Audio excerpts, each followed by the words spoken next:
On va prendre la parole. On va prendre Romains chapitre 3. Romains chapitre 3.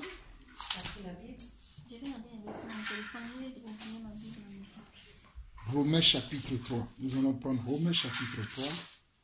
C'est juste un verset qui me...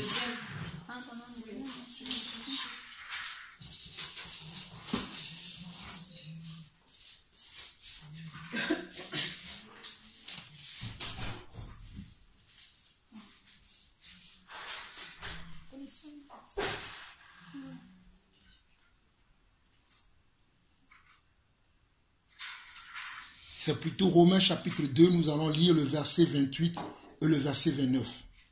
Nous allons lire Romains chapitre 2, le verset 28 et le verset 29. Donc Romains chapitre 2, le verset 28 et le verset 29.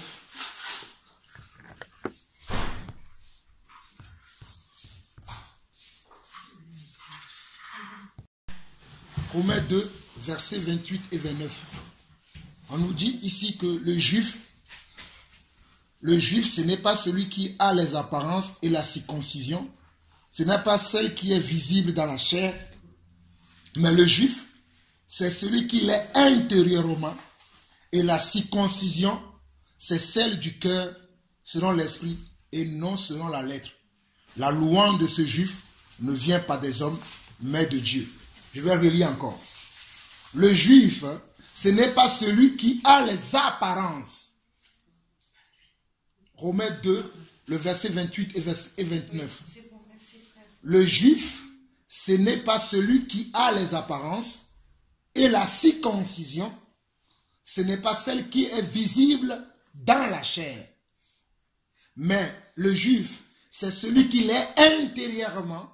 Et la circoncision, c'est celle du cœur, selon l'esprit et non selon la lettre. La louange de ce juif ne vient pas des hommes, mais de Dieu. Mes sœurs, vous allez me demander pourquoi le frère ici cite ce verset. C'est important par rapport à tout ce que nous avons pu écouter, les témoignages que j'ai écoutés tout à l'heure de gauche à droite. Il y a une chose que j'ai remarqué dans le Seigneur, c'est parce que beaucoup aujourd'hui font ces erreurs-là, et moi-même je les ai fait dans le passé, mais Dieu m'a fait la grâce de maintenant marcher selon l'esprit et de ne pas marcher selon la lettre. Et de ne plus marcher aussi selon les apparences. Parce que nous, en tant que chrétiens, j'aime pas même pas ce mot, ou bien ceux qui se croient être disciples aujourd'hui, veulent toujours, certains qui ne marchent pas selon l'esprit, veulent marcher selon les apparences.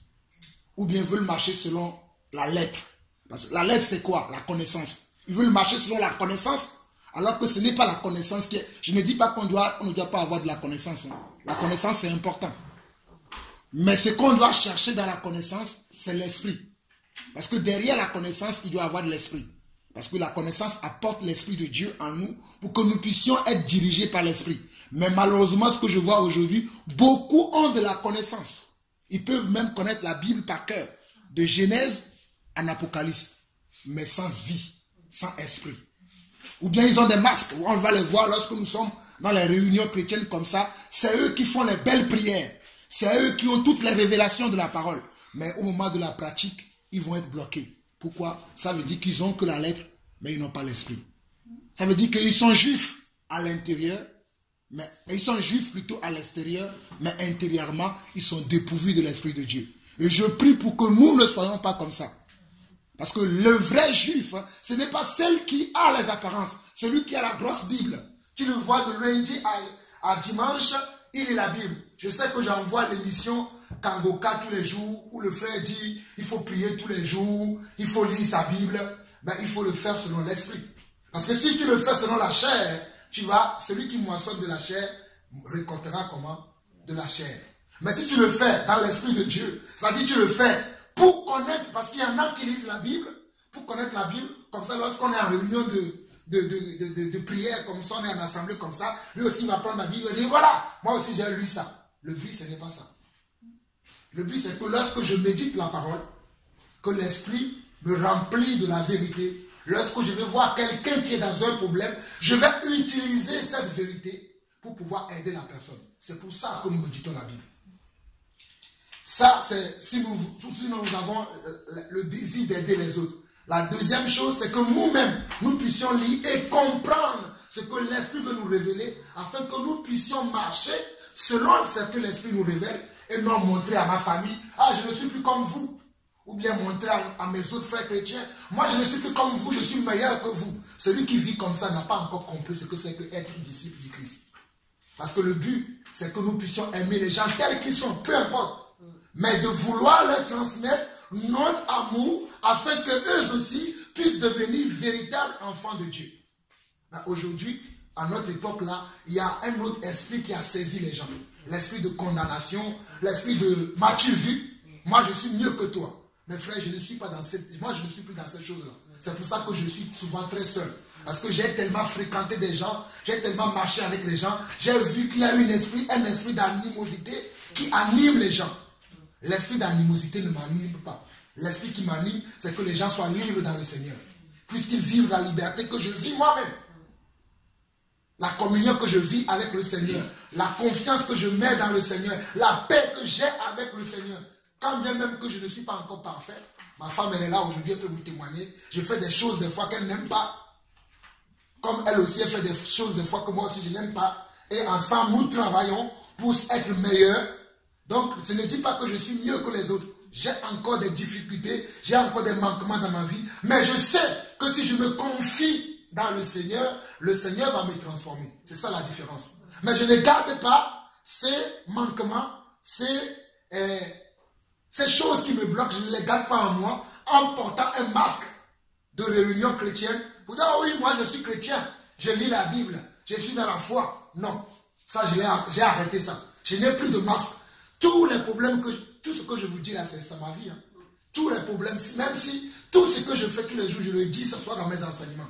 Toutes les erreurs que j'ai fait dans le passé, que je commets aujourd'hui, lorsque Dieu me révèle la vérité. C'est pour ça que je prends la peine de vous dire ça, que le juif, ce n'est pas celui qui a la Bible. Ce n'est même pas parce que la sœur va aller se baptiser aujourd'hui, ce n'est pas parce que la sœur va aller se baptiser tout à l'heure, qu'elle est mieux que ceux qui ne sont même pas baptisés. C'est parce que c'est son temps. C'est son heure qui est arrivée. Dieu lui a fait comprendre quelque chose. Elle rentre dans son appel, elle y va.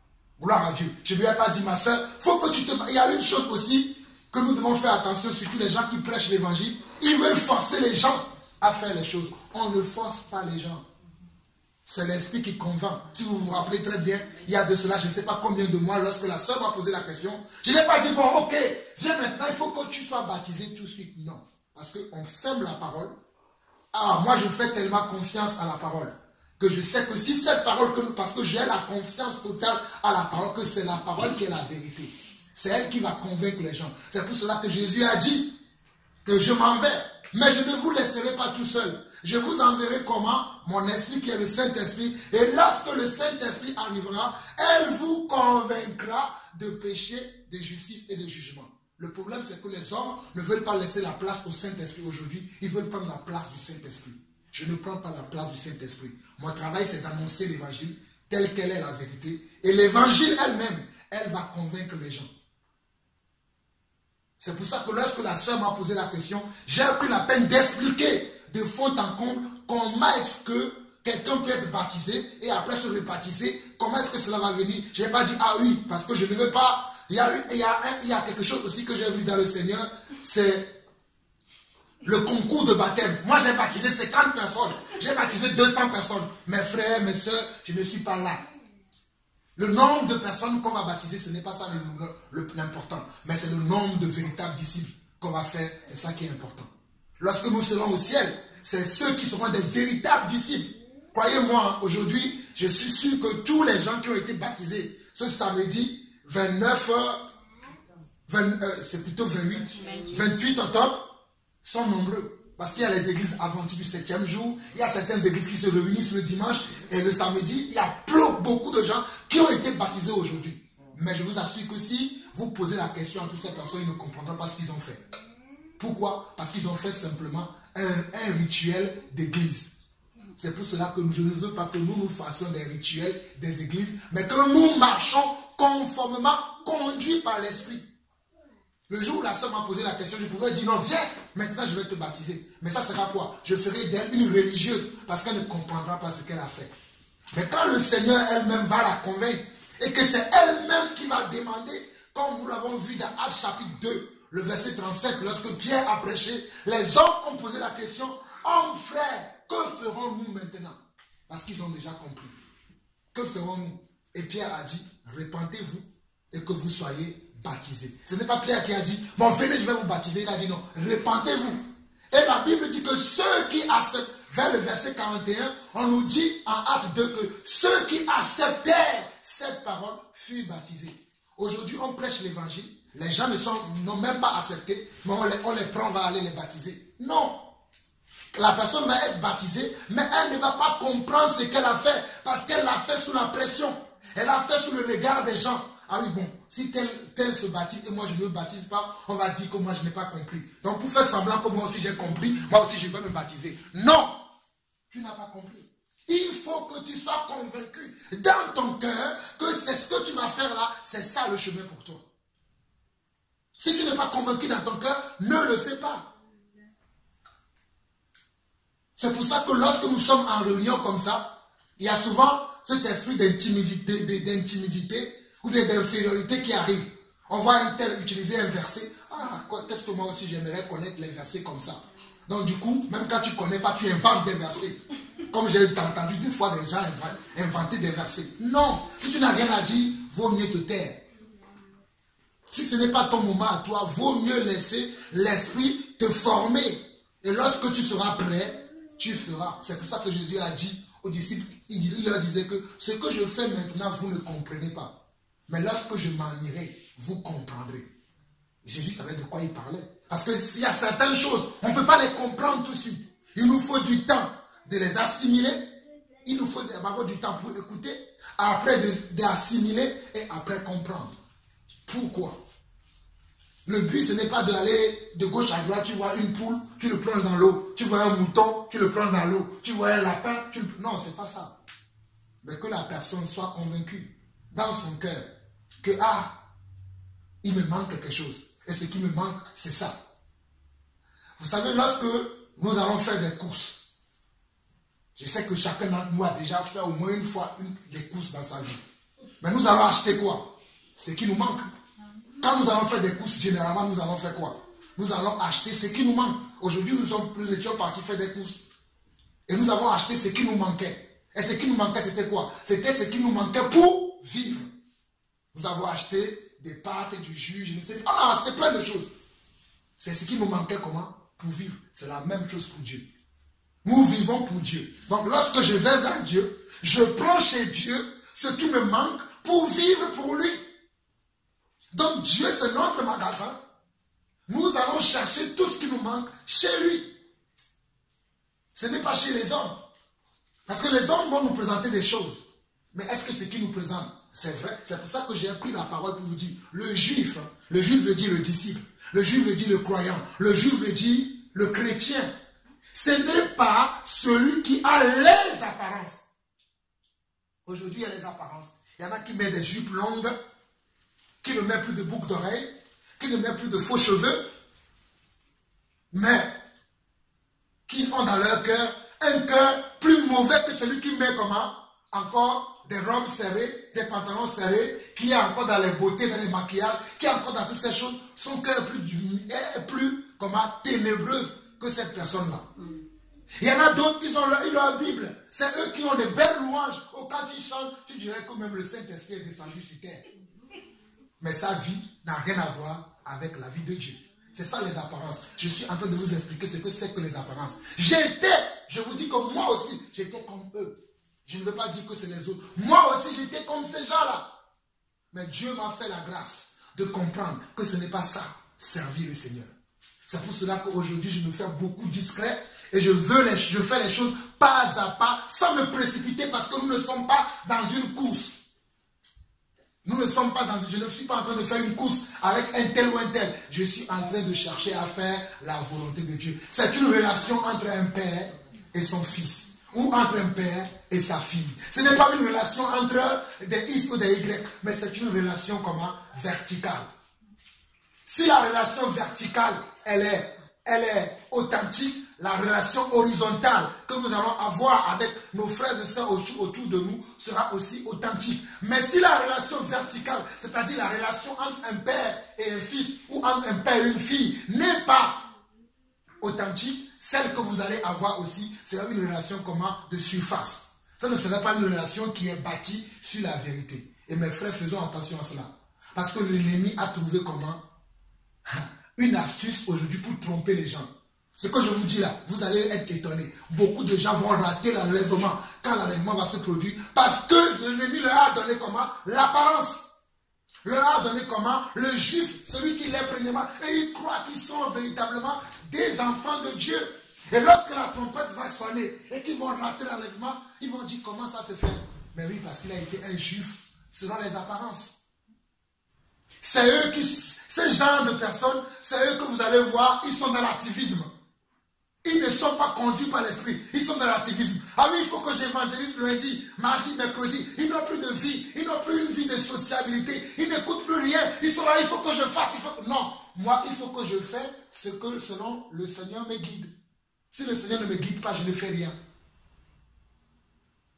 D'ailleurs, la preuve, je ne savais pas que quand je vais venir ici, qu'il y aurait un baptême. Je ne savais pas.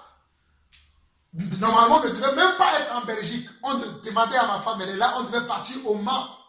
Elle m'a dit, quand est-ce que nous allons aller au Mans? J'ai dit, non, ma soeur, le programme a changé. Je vais aller à Beauvais.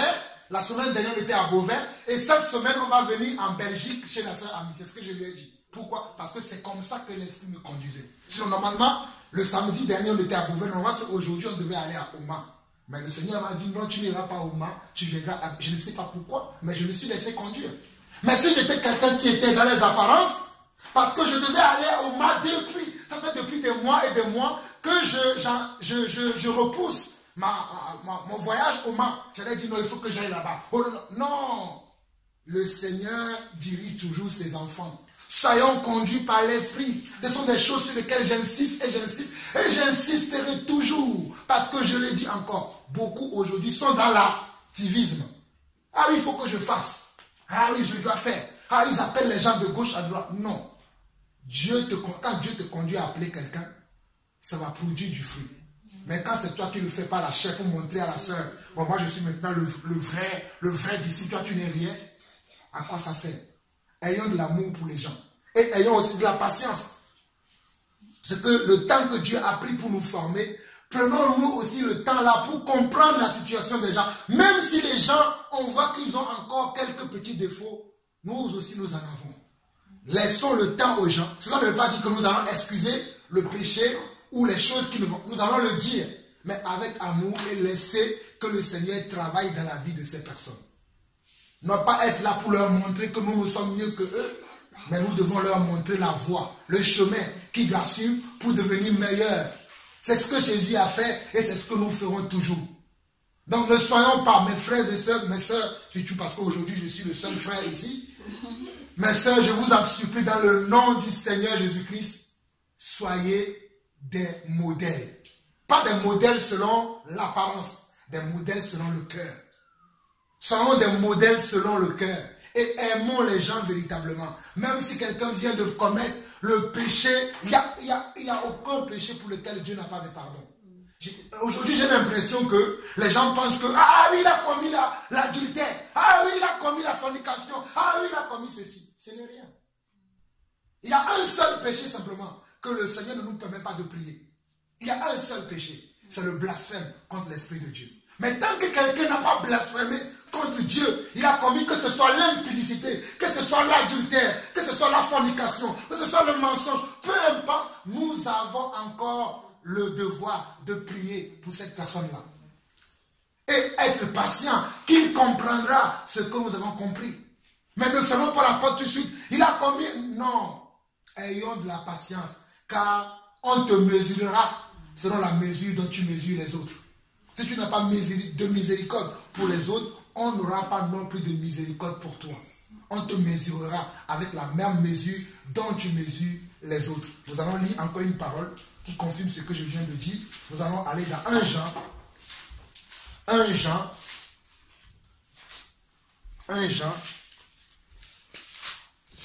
D'ailleurs, je n'avais pas prévu de dire ces choses et je vois que l'Esprit me conduit autrement. 1 Jean, chapitre 5, qui nous parle de ce que je viens de dire. 1 Jean, chapitre 5. 1 Jean, chapitre 5, verset 16. 1 Jean chapitre 5, verset 16. Vous allez dire, c'est très important ce que je suis en train de dire. Parce que j'ai vu aujourd'hui qu'il n'y a plus de l'amour dans le corps du Christ. Il n'y a plus de la conscience de Dieu dans le cœur aujourd'hui. Les gens sont là dans une concurrence. Non, nous sommes là pour que la volonté de Dieu se fasse dans le cœur de chacun d'entre nous. 1 Jean chapitre 5 verset 16 dit quoi? Si quelqu'un voit son frère commettre un péché qui ne mène point à la mort, qu'il prie et Dieu donnera la vie à ce frère. Il la donnera à ceux qui commettent un péché qui ne mène point à la mort. Il y a un péché qui mène à la mort. Ce n'est pas pour ce péché-là que je dis de prier. Je n'invente pas, mes frères. C'est pour cela que je voulais vous lire ce verset-là. Nous n'avons pas le droit de condamner nos sœurs. Oui, elle met des mèches, elle va aller en enfer. Je ne prêche pas cet évangile-là. Ceux qui prêchent cet évangile, ils auront des comptes. Ah, moi, je ne prêche pas ça. Oui, elle met des pantalons. Il n'est pas permis de mettre des pantalons. Nous ne sommes pas là, à ce stade-là. La Bible dit que c'est ce qui sort du cœur de l'homme qui souille l'homme. Ce n'est pas c'est ce qui entre. Cela ne veut pas dire que je donne maintenant la liberté, qu'on s'habille n'importe comment. Non. On doit avoir du respect à notre corps. Parce que notre corps ne nous appartient pas. Notre corps appartient comment? À Christ. Mais nous n'avons pas le droit, comme je le vois aujourd'hui, c'est aberrant de voir ça. Dernièrement, j'étais parti en vacances et j'étais parti à la pêche. Je ne sais pas à la pêche même, je ne vais pas dire que je suis parti à la pêche. J'étais parti en vacances, on se promenait à la plage et je voyais un monsieur qui pêchait avec un canne. Ça m'a tellement plu, j'ai demandé au monsieur, est-ce que je peux prendre une photo avec votre canne? J'étais en short et avec un t-shirt. J'ai pris le canne, la canne ou le canne, je ne sais pas comment on l'appelle, la canne. J'ai pris la photo et je l'ai mis sur ma page WhatsApp. Il y a une soeur qui a commencé à m'envoyer un message. Toi, tu es prédicateur, tu te mets en short, tu vas aller en enfer, répands-toi. Tu es torse nu.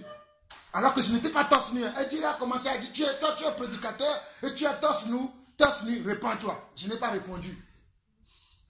2 jours plus tard, elle a encore insisté. Je n'ai pas répondu. Le 3e jour, j'ai dit, bon, je vais lui répondre. J'ai dit, ma soeur, je pense qu'il faut que tu ailles acheter des lunettes pour me voir bien si je suis torse nu. Vous voyez, au lieu de s'intéresser aux choses qui sont importantes, on ne s'intéresse. Vous savez pourquoi les gens sont comme ça? C'est parce qu'il y a eu un évangile qui a été prêché comme ça. Lorsque nous écoutons des évangiles qui sont faux, parce qu'à force d'écouter quelque chose qui est faux, tu vas penser que c'est vrai. Si tu écoutes un message qui est faux tout le temps, tu vas penser que c'est vrai. Moi, j'ai remarqué cela avant, quand j'étais dans le monde. Même quand il y a une musique qui sort que je n'aime pas, à force de l'écouter à la radio, je commence même à la chanter. C'est la même chose dans le royaume de Dieu. C'est pour cela que nous devons faire attention aussi à des messages que nous recevons sur YouTube. Parce que les messages sur YouTube, il y en a beaucoup aujourd'hui. Mais beaucoup ne sont pas de Dieu. Je ferme cette petite parenthèse. Donc, on voit ici qu'on nous dit que si quelqu'un voit un frère commettre un péché, est-ce que tu vois un frère commettre un péché, si tu vas prendre le téléphone, tu vas appeler l'autre soeur? Ah, ma soeur, regarde le péché qu'Ami a commis. Ah, regarde. C'est ça que la Bible nous dit.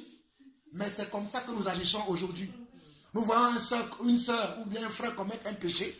Au lieu de prier pour le frère, d'appeler le frère, d'avoir un esprit de compassion, non, nous commençons tout de suite à condamner. Je ne dis pas que nous devons embrasser le péché. Comprenez bien ce que je suis en train de dire. On n'aime pas le péché, mais on aime le pécheur. Parce que le pécheur, nous avons la foi qu'il peut changer. Et la foi, nous l'avons comment? En priant pour lui. En l'avertissant comme un frère, pas comme un ennemi. Mais nous, aujourd'hui, lorsque nous voyons des gens dans des certains... Ah, je ne peux même pas parler avec lui. Lui, il a déjà perdu, il a déjà fait fausse route. Non, tu peux... Mais maintenant, si tu parles avec la personne, tu le parles plusieurs fois, quand il ne change pas, là, la Bible dit aussi qu'il faut s'éloigner de cette personne. Mais ce n'est pas au bout du premier péché. C'est au bout de plusieurs occasions que tu peux t'éloigner de la personne. Ce n'est pas au bout de la première fois, ni de la deuxième fois, ni de la troisième fois, mais au bout de plusieurs fois. Car notre Dieu ne se lasse pas de pardonner, selon Ésaïe 55. Donc nous aussi, nous pouvons pardonner et nous pouvons supporter. Supportons-nous les uns et les autres, c'est ce que la Bible dit. C'est pour ça qu'il dit que si quelqu'un voit son frère commettre un péché qui ne mène point à la mort, qu'il prie. et Dieu donnera la vie à ce frère. Combien de fois vous avez prié pour quelqu'un que vous avez vu dans une situation dans laquelle cette personne ne devait pas être? Combien de fois? Moi-même qui vous parle dans le passé, moi aussi je faisais. Mais là, j'ai pris l'habitude maintenant de prier pour les gens. Je n'ai plus cette habitude-là de dire, ah oui, tel, non. Même si je vais dire à la personne que ce que tu as fait, c'est pas bien, parce qu'il faut que la personne connaisse aussi. Donc je vais lui dire, mais après je vais prier pour lui. Je ne vais pas lui dire pour dire, bon, je te dis parce que tu vas aller en enfer. Non. D'habitude, ceux-là qui prennent ça, ils disent aux gens, ils disent, oui, parce que tu vas aller en enfer. Qu'est-ce que tu en sais? Peut-être la personne là, tu le vois, il est tombé aujourd'hui. Demain, peut-être il va se relever. Il va être mieux que toi. Qu'est-ce que toi tu en sais pour dire aujourd'hui qu'il va aller en enfer? D'ailleurs, c'est toi qui envoies les gens en enfer. Donc, faisons attention à ce genre d'évangile qui est là aujourd'hui au milieu de nous. On envoie les gens en enfer très rapidement. Non, toi, tu vas aller en enfer. Oui, toi, tu vas aller en enfer. Oui, toi, tu vas aller en enfer. Non, c'est très important. Il donnera la vie à ce frère. Vous avez compris cela. Allons aussi dans Jacques. Jacques aussi parle de cela d'une autre manière. Jacques, le frère Jacques, qui est le frère du Seigneur Jésus-Christ. Jacques, c'est après Hébreu ou c'est avant Hébreu? C'est après, je crois. C'est après. Voilà, Jacques chapitre chapitre 4.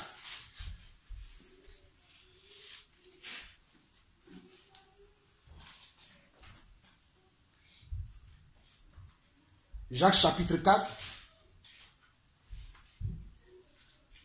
verset 17. Celui donc qui sait faire ce qui est bien et qui ne le fait pas commet quoi? Commet un péché. C'est très important ce verset. Celui qui... Ces deux passages que nous allons voir dans Jacques. Nous allons voir Jacques chapitre 2, le verset 11 à 13. Et nous allons voir, et celui que nous voyons là au chapitre 4, le verset 17. La Bible nous dit que celui qui sait bien, sait ce qui est bien, et qui ne le fait pas, commet un péché. Et ce qui est bien, c'est que nous devons nous supporter, nous devons nous prier les uns pour les autres. C'est pour cela que je ne cesse pas de prier. Même à chaque fois que je commence un enseignement, je prie. À la fin, je prie. Et je demande toujours aux gens de prier pour moi. Parce que je sais que sans la prière, je ne tiendrai pas. Parce que moi aussi, j'ai la chair et le sang comme vous tous. J'ai aussi envie d'aller trouver encore 4 femmes plus ma femme. Mais après, c'est la prière qui fait que je tiens.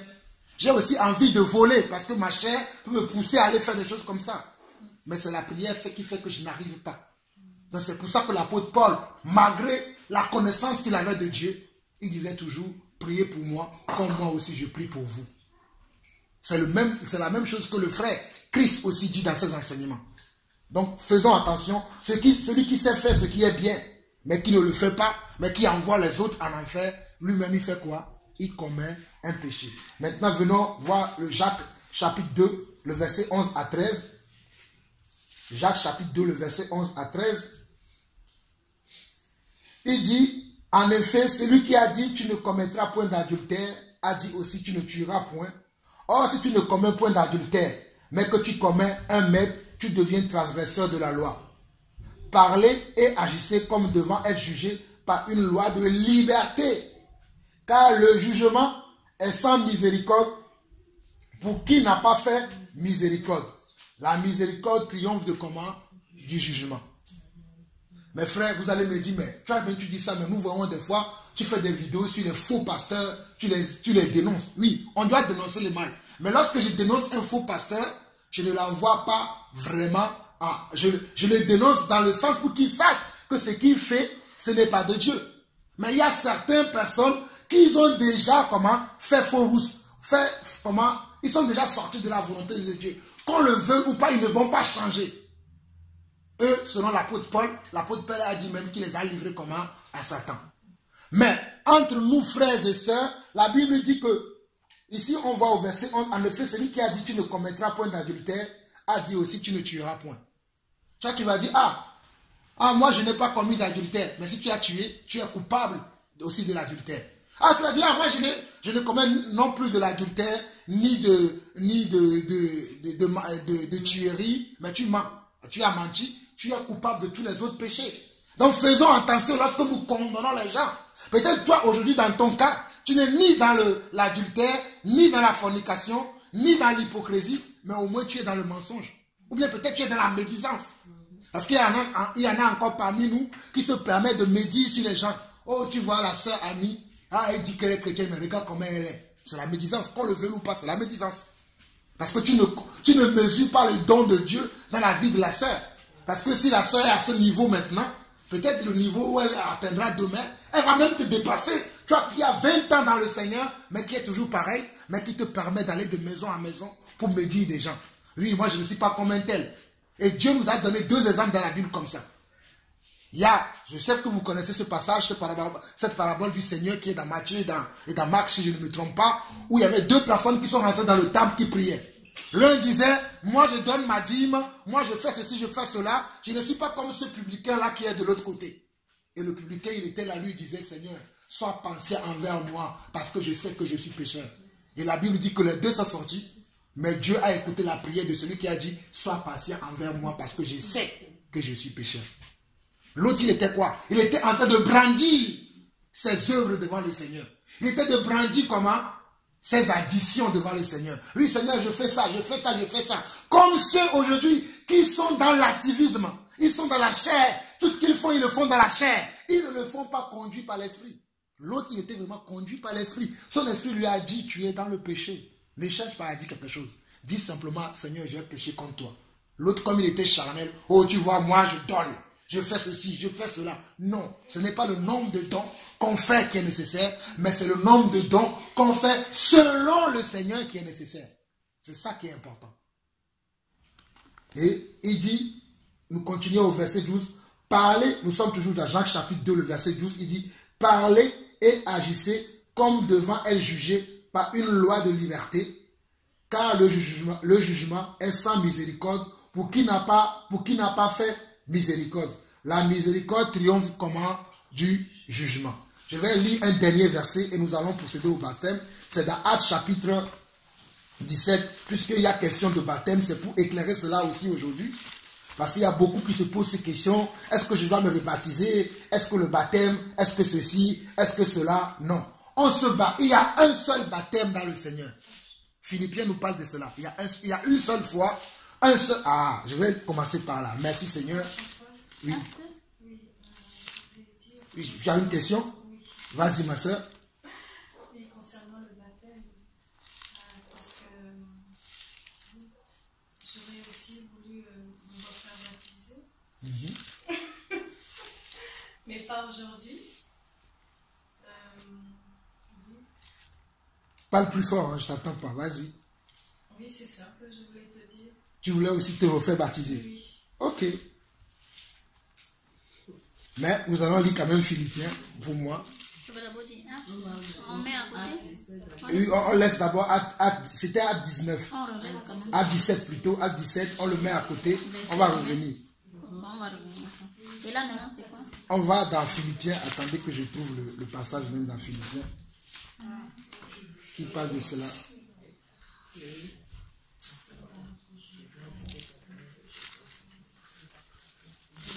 C'est important ça, le passage qu'on va lire qui nous parle de qui a un seul baptême. Parce que je vois quelque chose qui est à la mode aujourd'hui. C'est les baptêmes, les rebaptêmes, les rebaptêmes. Non, ce n'est pas par rapport à toi. Moi, je parle en général pour éclairer les gens. Ce n'est pas par rapport à toi. Quand je parle, ne vous sentez pas concerné. Je parle conduit selon l'esprit. Je ne dois pas quelqu'un ici. Mais je sais que c'est quelque chose qui est d'actualité maintenant. Je vais me rebaptiser. Pour moi, il y a un seul baptême. Moi-même qui vous parle, je me suis baptisé 4 fois. Mais j'ai mes raisons. Donc, maintenant que chacun fasse les choses conduit par l'esprit. Voilà. Donc, allons dans Philippiens chapitre... j'ai trouvé tout à l'heure.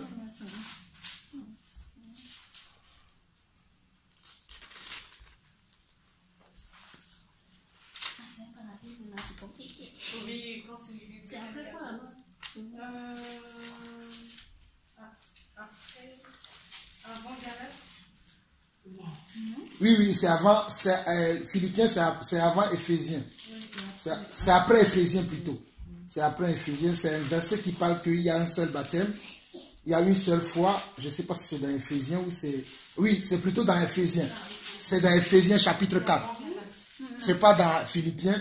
Et Éphésiens, pour vous qui ne connaissez pas, c'est après Galates. C'est entre Galates et Philippiens. Éphésiens, c'est entre Galates et Philippiens. Et c'est le chapitre 4. Éphésiens combien? Éphésiens 4, nous allons lire le verset 4 à 6.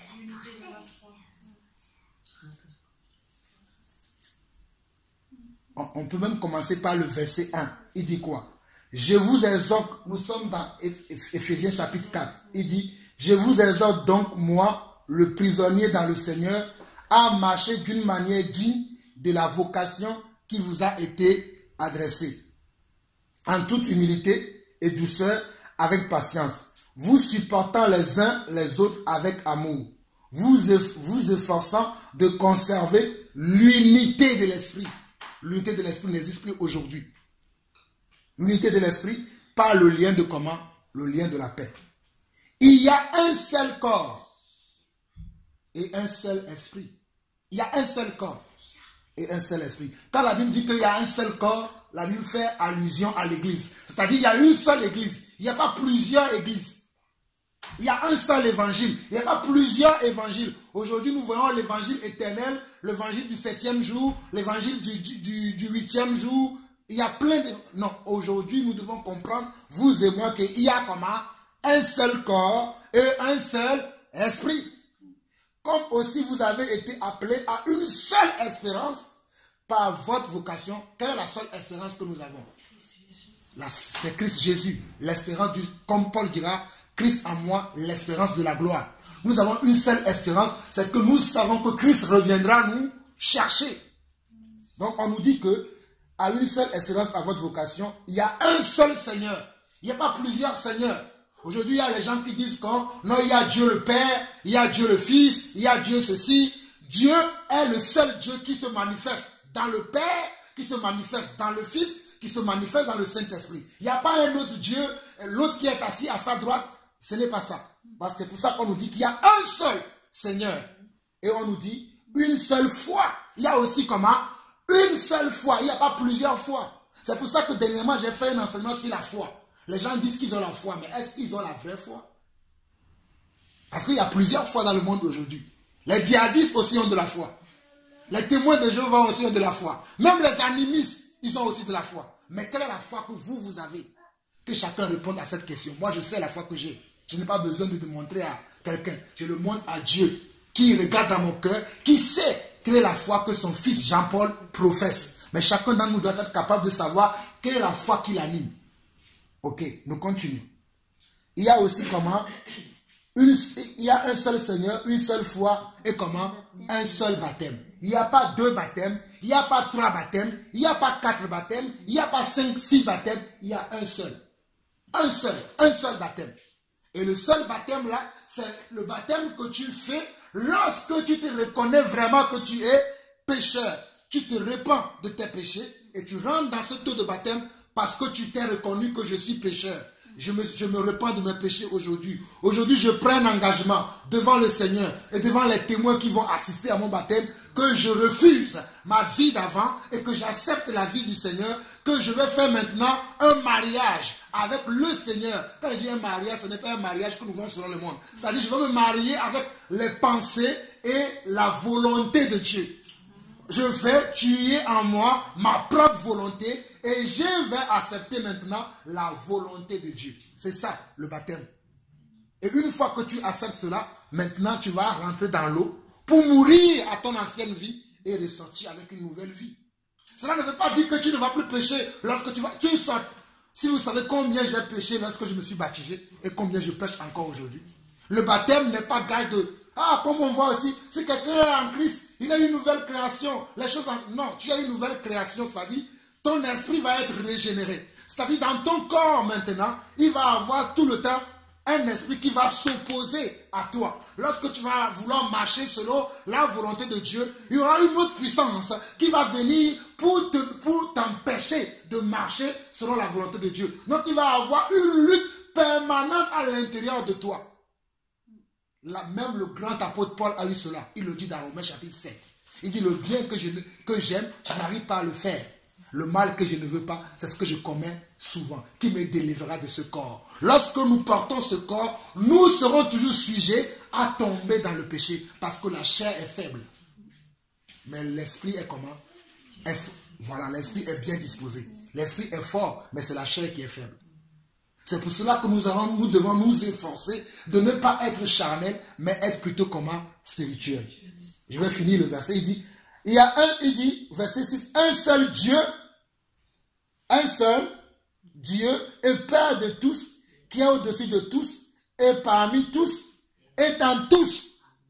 Il y a un seul Dieu. Ceux qui nous disent aujourd'hui qu'il y a un Dieu qui s'appelle le Père, il y a un Dieu qui s'appelle le... Non, il y a un seul Dieu. Un seul. Mais ce seul Dieu qui existe, c'est lui qui est venu dans le monde, parce que la Bible dit au commencement était la parole. La parole était avec Dieu et la parole était comment? Était Dieu. S'il y a un seul Dieu, comme le Dieu qui est venu sur la terre, ce n'est pas Dieu, le Père. Puisque la Bible nous dit dans Jean 1, verset 1, au commencement était la parole était avec Dieu et la parole était Dieu. Et au verset 14 de ce Jean 1, il va dire, et la parole s'est fait comment? Chair, et elle a habité parmi nous, pleine de grâce. Donc c'est Dieu lui-même, qui est le Père là, qui est descendu sur terre.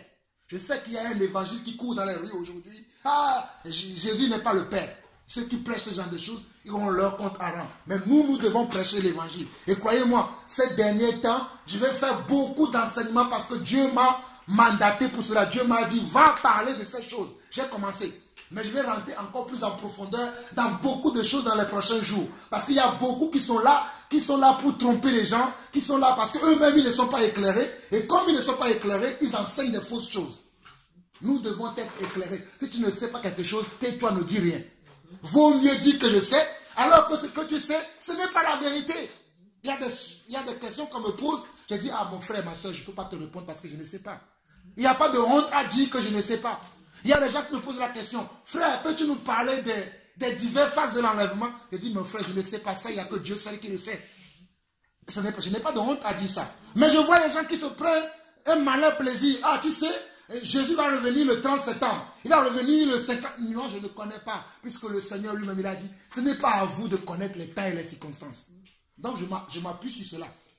C'est tout ce que je sais selon la parole qu'en un clin d'œil, à un signal donné, ceux qui sont morts ressusciteront en premier et nous qui serons restés, si nous sommes parmi les vivants, nous les accompagnerons et nous tous ensemble, nous irons à la rencontre du Seigneur dans les airs. Ça, je le sais. Mais quant à ce qui concerne le jour, la date, ce qui va se passer après, je ne le sais pas et je ne veux même pas le savoir. Ce que j'ai besoin de savoir maintenant, c'est de me préparer pour cet enlèvement-là. C'est ça la base. C'est ça le plus important. Au lieu de chercher qu'est-ce qui va se passer après l'enlèvement. Non, ce n'est pas important. Pas d'abord. C'est ça qui est le plus important. Pas d'abord. Bon, ok. Et nous voyons ici au verset 6 qu'un seul Dieu est Père de tous, qui est au-dessus de tous, et parmi tous, est en tous. Vous m'avez dit que vous avez compris. Mais comment se fait-il que Paul même qui écrit cela va dire qu'il y a un seul baptême? Mais il va baptiser les gens. C'est là où nous allons aller dans Actes chapitre 17 que je vous ai dit tout à l'heure pour comprendre ça. Nous allons comprendre ça. Est-ce que Paul se contredit? C'est ça que nous allons voir. Les gens qui ne connaissent pas la Bible, ils peuvent tordre le sens de ces choses, mais il est important que nous comprenions.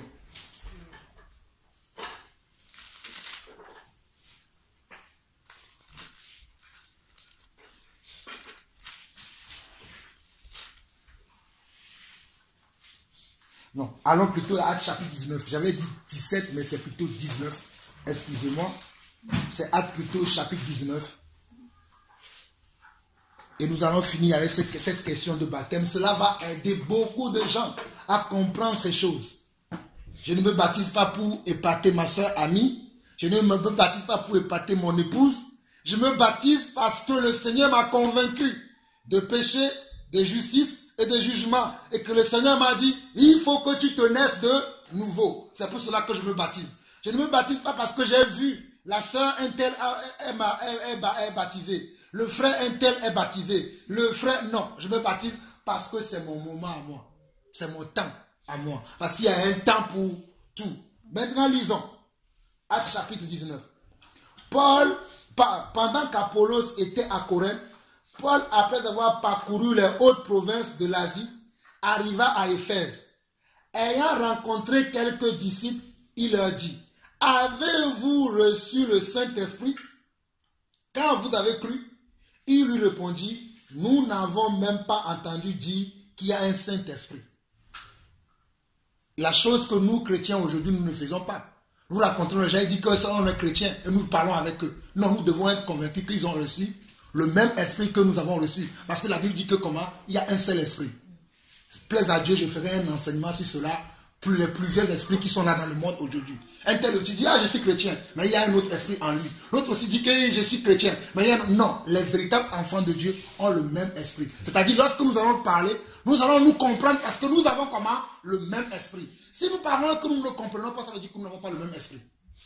C'est simple que de... Si je te parle, bon, on va faire un exemple. On va faire un exemple là. Vous allez voir que nous n'allons pas nous comprendre. Au fond, il y a rien. Le Kowanao, encore, il s'appelle au fond, il serait. Qui me comprend? Il n'y a que la seule personne qui comprend cette langue-là que j'ai parlé, qui peut le comprendre. Ok, on va faire un autre. How are you? What is your name? Il n'y a que celui qui comprend cette langue-là qui peut me comprendre. Bon, j'ai des limites. Je ne comprends que cette langue-là. Je ne connais pas d'autres langues. Donc c'est la même chose aussi avec l'esprit. Vous recevez les gens, c'est oui, je suis chrétien. Quel est l'esprit qui l'anime? Parce qu'il y a plusieurs esprits qui sont dans le monde aujourd'hui, mes frères. Prenez-en. En tout cas, moi je ne peux pas, mais le Seigneur peut vous aider. Faites beaucoup attention. Je vous dis encore, faites beaucoup attention car il y a plusieurs esprits qui se sont décharnés, qui marchent aujourd'hui dans le monde. Mais ce ne sont pas des esprits que vous allez voir à l'œil nu. Mais ces esprits ont possédé les gens. Et les gens vont venir vers vous, possédés par ces esprits. Ils vont vous parler. Et ce ne sont pas eux qui vous parlent, mais c'est cet esprit d'égarement, de séduction, de dépravation des mœurs qui vont vous parler et qui vont vous faire sortir de la volonté de Dieu. C'est pour ça que lorsque quelqu'un vous dit qu'il est enfant de Dieu, prenez le temps d'abord d'examiner quel type d'enfant il est. Avez-vous le même esprit? Si vous avez le même esprit, vous continuez votre route parce que vous savez que vous allez vous comprendre car le fer aiguise le fer. Mais si vous n'êtes pas du même esprit, vous n'allez pas vous entendre et vous allez tout le temps vous chamailler. Cela ne sert à rien. Ne perdez pas votre temps. En tout cas, moi, je ne perds plus mon temps. Je laisse les gens faire leurs choses. Moi, je vaque à ce pourquoi Dieu m'a appelé. Nous continuons. Verset 2, il a dit, avez-vous reçu le Saint-Esprit quand vous avez cru? Il lui dit, nous n'avons même pas entendu dire qu'il y a un Saint-Esprit. Il dit, de quel baptême avez-vous donc été baptisé? Il répondit, du baptême de Jean. Paul dit, alors Paul dit, Jean a baptisé du baptême de repentance, disant au peuple de croire en celui qui venait après lui, c'est-à-dire en Jésus. Sur ces paroles, il fut baptisé au nom du Seigneur Jésus.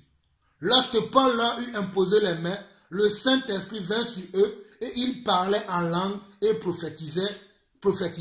Ils étaient tous environ 12 hommes. Vous allez me dire, s'il y a un seul baptême, Paul rencontre des gens, les gens lui disent que nous avons été baptisés du baptême de Jean. Mais Paul leur dit, non. Paul dit, le baptême de Jean c'est bien, mais Paul leur dit, Jean a baptisé du baptême de repentance, disant au peuple de croire en celui qui venait après lui. Sur ces paroles, il va leur baptiser maintenant au nom de Jésus et il va prier pour eux pour qu'ils reçoivent aussi le Saint-Esprit. Pourquoi Paul a fait cela? Dans la Bible, tout ce que nous voyons a un sens. C'est ça que nous allons comprendre. Pourquoi Paul va rencontrer des gens qui ont été déjà plongés dans l'eau. Mais Paul va les replonger à nouveau dans l'eau. Pourquoi il a fait ça? Ok, pour comprendre, la réponse se trouve aussi dans la parole. Allons dans Marc maintenant. Marc. C'est important. Marc chapitre 1.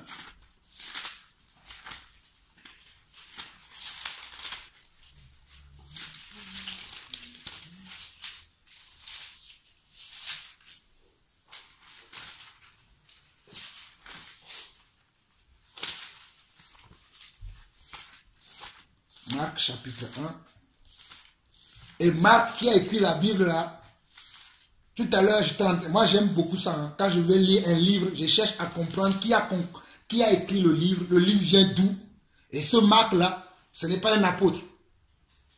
Parce que les gens ils pensent souvent, ils lisent la Bible. Ah, Luc c'est un apôtre. Ah, Matthieu c'est un apôtre. Il a marché avec Jésus.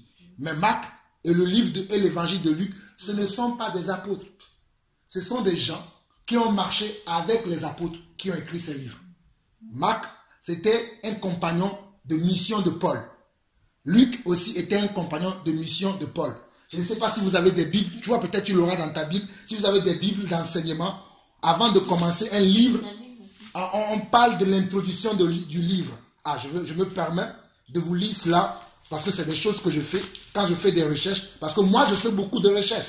Parce que la Bible dit que celui qui enseigne doit veiller à son enseignement. Donc, pour veiller à mon enseignement, je fais beaucoup de recherches avant de parler. Je ne parle pas parce que j'ai vu un tel à parler, un tel, non. Je fais beaucoup de recherches et après, toutes les recherches que je fais, je les concilie avec la vérité pour savoir, après, de donner une conclusion par rapport à ce que je fais. Dans ma Bible, il est écrit que Marc l'auteur, on dit Marc, appelé aussi Jean, l'auteur du deuxième évangile, était originaire de Jérusalem. Sa mère se prénommait Marie. Vous allez trouver la référence dans Actes chapitre 12, verset 12. Nous ne savons rien de son père, parce que la Bible ne nous parle pas de son père, de sa généalogie. Marc n'est jamais nommé dans les évangiles. C'est-à-dire quand on lit l'évangile de Jésus, lui-même à l'origine, quand Jésus a appelé les 12 disciples, Marc n'était pas dedans. C'est ce que cela veut dire, dans les évangiles. Mais seulement dans les actes et certaines épîtres. Pourquoi dans les actes? Parce que dans le livre des actes, les apôtres ont été aidés par certaines personnes. Et Marc faisait partie de ces personnes-là. Marc et Luc. Je continue. Et dans les actes et certains épîtres. Marc accompagnant son cousin Barnabas. Donc je comprends par là que Marc était le cousin de Barnabas. Et Barnabas lui-même qui était aussi un accompagnateur de l'apôtre Paul. Mais qui lui aussi a reçu la grâce d'être un apôtre. Parce que l'apôtre Paul et l'apôtre Barnabas étaient deux qui étaient apôtres. Parce que Paul le dit dans plusieurs lettres. Est-ce moi et Barnabas n'ont pas le droit de nous marier comme les autres frères? Donc on comprend que Barnabas, non seulement il accompagnait Paul, mais il avait aussi la grâce d'être apôtre dans la parole du Seigneur. Nous continuons. Et Paul, dans leur premier voyage missionnaire jusqu'à Perge, mais il retourna à Jérusalem pour des raisons que nous ignorons. Je vous épargne la suite parce que je ne veux pas trop que l'enseignement du même. Juste pour que vous sachiez que lorsque vous lisez l'évangile de Marc, ne pensez pas que c'est quelqu'un qui a marché avec Jésus, mais c'est quelqu'un qui a marché avec les apôtres. Il a vu comment les apôtres faisaient. Donc c'est lui qui rend témoignage de ce qu'il a entendu et de ce qu'il a vu. Et vous allez voir que souvent je cite Luc chapitre 1. Luc chapitre 1 du verset 1 à 4 qui nous dit, avant de dire quelque chose, il faut chercher à connaître le fondement des choses. Pour savoir si ce que nous connaissons, c'est ça la vérité. Aujourd'hui, nous embrassons les évangiles, mais nous ne cherchons pas à savoir si ces évangiles-là sont vrais ou pas. Nous devons chercher tout le temps à savoir si l'évangile que nous embrassons, si cet évangile-là est vrai. C'est très important. Ok, maintenant, qu'est-ce que ce Marc-là nous raconte? Marc nous raconte à partir du Marc chapitre 1. Lisons, nous allons lire jusqu'au verset 15. Mais lisons à partir du chapitre 1 et du verset 1 déjà. Commencement de quoi? Commencement de l'évangile. Le mot évangile, on peut le changer par la parole. Commencement de la parole. Commencement de l'évangile de Jésus-Christ, Fils de Dieu. Ok, nous avançons. Selon ce qui est écrit dans Ésaïe, le prophète, voici, j'envoie devant toi mon messager, qui préparera ton chemin. C'est la voix de celui qui crie dans le désert. Préparez le chemin du Seigneur, aplanissez ses sentiers. Jean parut, baptisant dans le désert et prêchant le baptême de repentance pour le pardon des péchés. Donc Jean, lorsqu'il est paru dans le désert, prêchant l'évangile, il prêchait l'évangile pourquoi? Uniquement pour le pardon des péchés. L'évangile que Jean a prêché, c'est uniquement pour le pardon des péchés. Pourquoi il le faisait? Pour préparer les cœurs à recevoir qui? À reconnaître le vrai Messie lorsque le Messie apparaîtra en son temps. Parce que lorsque Jean parlait, Jésus n'était pas encore révélé au peuple. Jésus était là, il est né, mais il n'était pas encore révélé au peuple. Parce que sa mère le nourrissait, même si Jésus était Dieu, mais il est né pour nous donner un exemple, il le nourrissait. Et lorsque Jésus va avoir l'âge de 12 ans, il va aller au temple. Parce qu'à l'époque, tout mâle qui était né devait être présenté au temple selon la loi. Et lorsque Jésus va aller présenter au temple, c'est après qu'il va retourner pour aller voir Jean-Baptiste, pour être lui-même baptisé. Mais nous continuons. Verset 5. tout le pays de Judée et tous les habitants de Jérusalem se rendaient auprès de lui et confessant leurs péchés, ils se faisaient baptiser par lui dans les eaux du Jourdain. Ils venaient, ils se faisaient comment? Ils confessaient leurs péchés et ils se faisaient comment? Baptiser. Donc c'était juste quoi? Le baptême de la repentance. C'est juste quand ce baptême-là ne faisait pas de toi un enfant de Dieu. Ce baptême faisait de toi d'être comment? Quelqu'un qui est repenti. C'est juste un baptême de repentance. C'est-à-dire c'est un baptême qui te lave de tes péchés. Si nous voulons le comprendre dans notre thème. Tu vas, parce que tu es sale, tu vas confesser toutes tes saletés, on te lave et tu repars. C'est fini. Ce baptême-là servait uniquement à cela. Vous allez comprendre. Nous continuons encore. Nous étions au verset 6, au verset 7. Il prêchait, disant, il vient après moi. Jean faisait ça, mais il leur disait quelque chose. Il disait quoi? Il prêchait, disant, il vient après moi, celui qui est plus puissant que moi, et je ne suis pas digne de délier en me baissant la courroie de ses souliers. Moi, je vous ai baptisé d'eau. Lui, il vous baptisera du Saint-Esprit. C'est-à-dire, moi, je vous baptise d'eau, mais je suis incapable de vous donner comment? L'Esprit de Dieu. Donc, moi, je ne suis pas important. Celui qui est important, c'est celui qui non seulement, il vous baptisera d'eau pour vous laver vos péchés, mais ensuite, il vous donnera son esprit afin que vous ayez la capacité pour marcher comme lui. C'est ce que Jean voulait leur dire. Moi, je suis là juste pour vous laver de vos péchés afin que vos consciences ne vous dérangent plus. Mais si vous voulez aller au-delà, il va falloir aller voir celui qui est au-dessus de moi. Lui, il sera capable non seulement d'enlever tout péché de votre vie, mais vous donner aussi la possibilité, la capacité, l'autorité de pouvoir marcher maintenant comme son enfant. Nous continuons. Vous allez le comprendre dans la suite. C'est dit ici, dans ces passages-là que nous lisons. En ce temps-là, Jésus vint de Nazareth en Galilée. Il fut baptisé par Jean dans le Jourdain. Jésus lui-même, il va aller à la rencontre de Jean et il va être baptisé dans le Jourdain et il va dire, au moment où il sortait de l'eau, il vit les cieux s'ouvrir et l'Esprit descend sur lui comme une colombe. Et une voix fit entendre des cieux ces paroles, tu es mon fils bien-aimé, en toi j'ai mis toute mon affection. Là, cette parole-là, ceux qui ne connaissent pas vraiment Dieu, c'est là où il dit, ah, il y a un autre Dieu qui est dans le ciel, c'est lui qui a parlé, et Dieu, alors que Dieu est omnipotent, il est partout. Là, Dieu peut être ici, en train de nous parler, en même temps il parle au Cameroun, en même temps il parle au Congo, en même temps il parle en Afghanistan, en même temps il parle en Israël. Ceux qui ne connaissent pas l'évangile vont dire, non, Dieu il avait un père, regardez, c'est écrit, quand il était au ciel, et lui il était sur la terre, le père a parlé là-bas. Alors que c'est la même personne qui était sur la terre en ce moment-là. C'est lui-même qui parlait encore dans le ciel.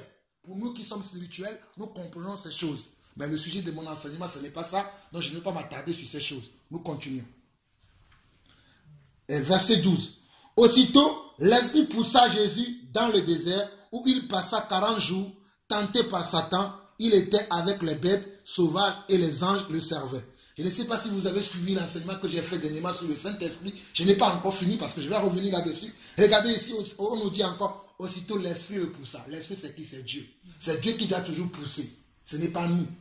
Aussitôt l'Esprit le poussa. C'est l'Esprit qui doit nous pousser. C'est pour ça que je vous ai dit tout à l'heure, ne soyez pas des Juifs à l'apparence. Ne soyez pas des Juifs poussés par la chair. Moi, je ne suis pas un Juif poussé par la chair. Je suis un Juif poussé par l'Esprit. Et je suis fier de dire cela. Parce que je sais quel type de juif je suis. Ok, nous avançons. Verset 14, c'est là où il y a la grande révélation, jusqu'au verset 15.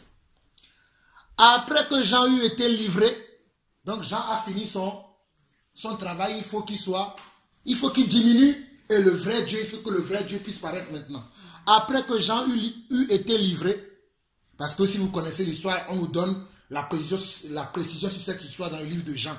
Dans le livre de Jean, on va voir que Jean-Baptiste va prêcher, va aller dire au roi, et je crois Hérode, si je ne me trompe pas, qu'il n'était pas permis de prendre une telle femme. Vous connaissez bien l'histoire, et cela va lui valoir la prison, et après la belle-fille de Hérode va demander la tête de Jean-Baptiste, et qu'on va lui couper la tête de Jean-Baptiste Mais cela ne fait pas de lui un grand prophète. Jean-Baptiste est le plus grand des prophètes. Il a fait un travail formidable. Bon, ce n'est pas le sujet de l'enseignement. Le sujet de l'enseignement, c'est de comprendre pourquoi les gens se font rebaptiser. Ok.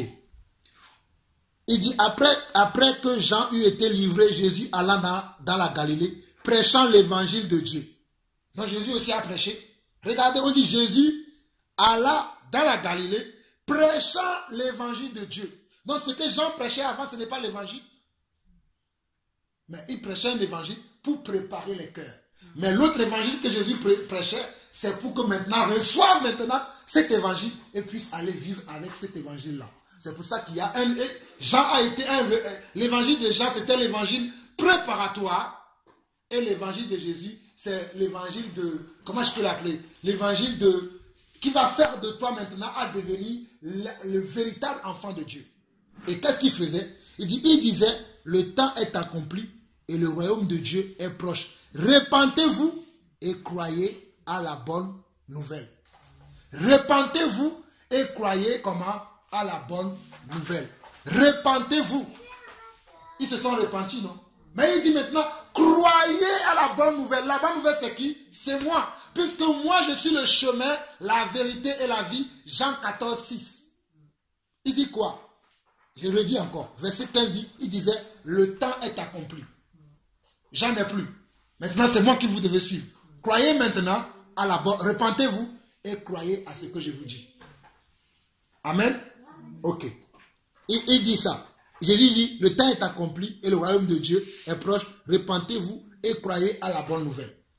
Ok. Maintenant, allons dans Jean 2. Nous voulons savoir pourquoi on doit se rappeler. Donc, le Jésus présente maintenant que ne suivez plus Jean-Baptiste. D'ailleurs, il n'est plus là, il est en prison. Il ne peut même plus vous prêcher. Mais repentez-vous et maintenant croyez en moi. Même d'ailleurs, Jean lui-même, il vous a dit que ce n'est pas moi, mais c'est celui-là que vous devez suivre. Il vous a dit, c'est pour ça que repentez-vous, oui, continuez à vous repentir, mais croyez aussi comment? À la bonne nouvelle. Ce n'est pas que la repentance, mais vous devez croire aussi à la bonne nouvelle que je représente, que je suis. Ok, Jean chapitre 2. Non, plutôt Jean chapitre 4. Le verset 1 à 2. Le verset 1 à 2.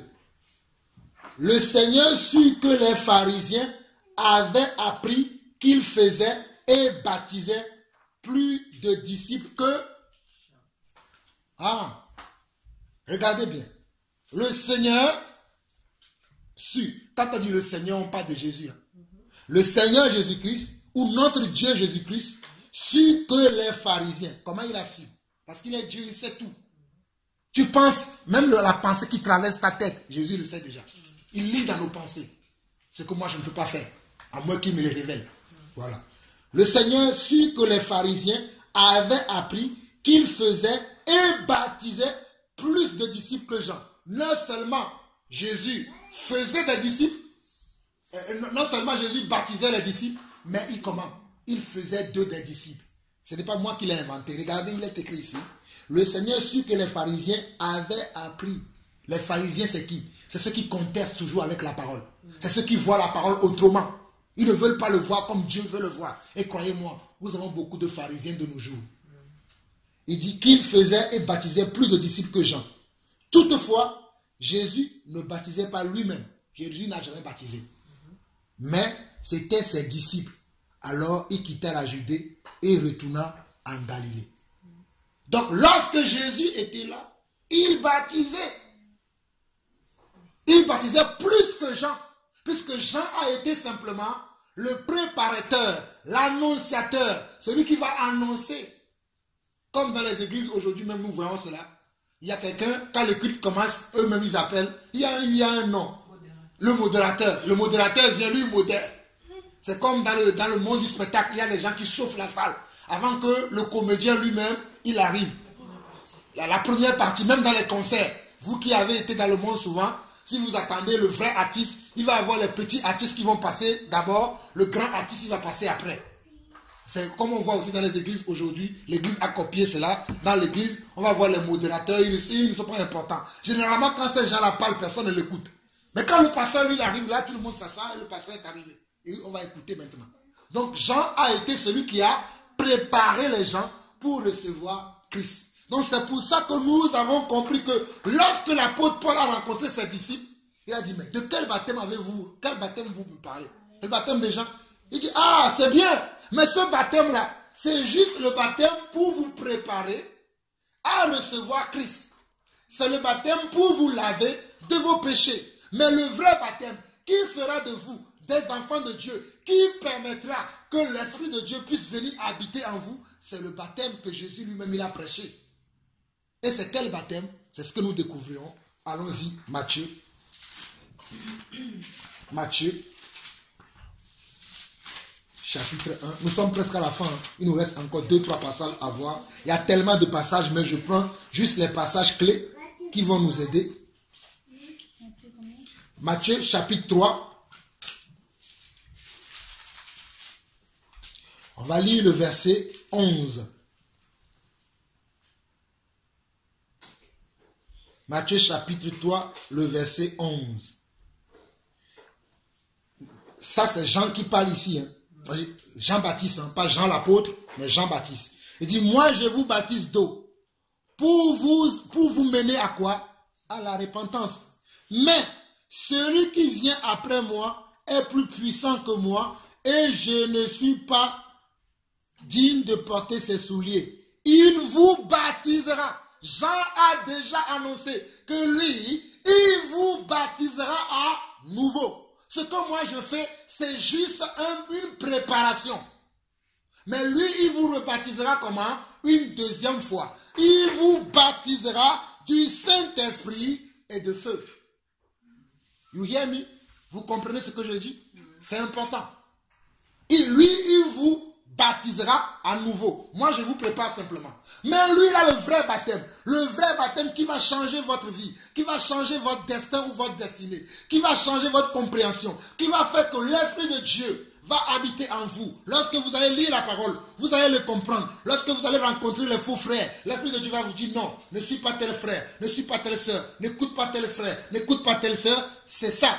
C'est pour ça qu'il a dit, lui, il vous baptisera comment? Du Saint-Esprit et du feu. Le feu, c'est quoi? Le feu va consumer tout ce qui est faux. Parce que l'Esprit, c'est comme du feu. Il brûle ce qui n'est pas de Dieu. Ok. Maintenant, Matthieu chapitre 28, nous sommes à la fin. Nous n'avons pas besoin de lire beaucoup de passages. C'est simple. Matthieu chapitre 28, où le Seigneur a dit ça clairement. Matthieu chapitre 28. Matthieu chapitre 28, à partir du verset 18 et verset 20. 18 à 20. On a vu Jean-Baptiste qui lui a dit lui-même de sa propre bouche, quand Jésus viendra, lui il vous rebaptisera lui-même. On a vu. Ok. Maintenant, on le voit ici, Jésus lui-même, il dit cela encore dans Matthieu chapitre 18, Matthieu chapitre 28, à partir du verset 18 au verset 20, il dit quoi? Jésus s'étant approché, leur parlant ainsi, tout pouvoir m'a été donné dans le ciel et sur la terre. Allez faire de toutes les nations des disciples. Un disciple, c'est quelqu'un qui a commencé selon le cheminement du Seigneur. Pas selon son propre cheminement. Pas selon le cheminement de leur congrégation ou de leur assemblée. Mais selon la volonté de Dieu. Ok, nous continuons. Il dit, allez faire de toutes les nations, les disciples, les baptisant au nom du Père, du Fils et du Saint-Esprit. Et enseignez-leur à observer tout ce que je vous ai prescrit. Et voici, je suis avec vous tous les jours jusqu'à la fin du monde.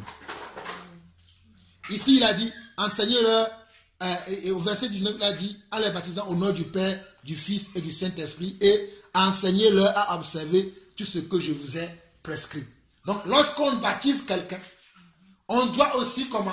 L'enseigner. Enseigner quoi? Enseigner les paroles de Dieu, la nouvelle marche.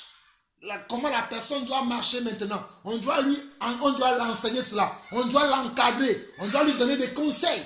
Même si c'est la dernière fois qu'on voit la personne, on doit lui donner le minimum qu'il peut savoir pour qu'il puisse comment marcher. Quand vous allez dans une pharmacie, vous allez acheter un médicament. Le pharmacien, même si vous avez 5 minutes, il prend la peine de vous dire, vous devez prendre 2 comprimés le matin, 2 comprimés le midi, 2 comprimés l'après-midi. Le reste, il va vous dire, si vous voulez encore plus, soit vous lisez la notice, soit vous allez aller voir votre médecin. Mais il vous donne au moins le minimum pour pouvoir commencer déjà à prendre le médicament pour être comment guéri. Vous comprenez? C'est la même chose dans le Seigneur.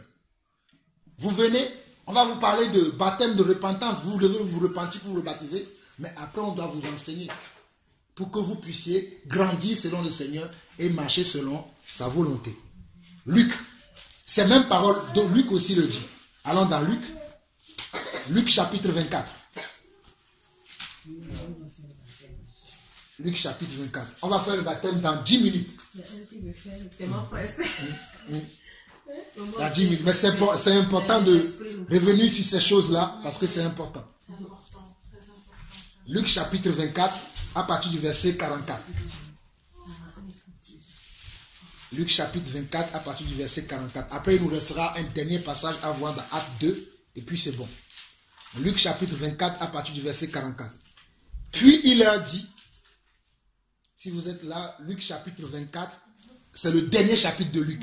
Luc il s'arrête au chapitre 24.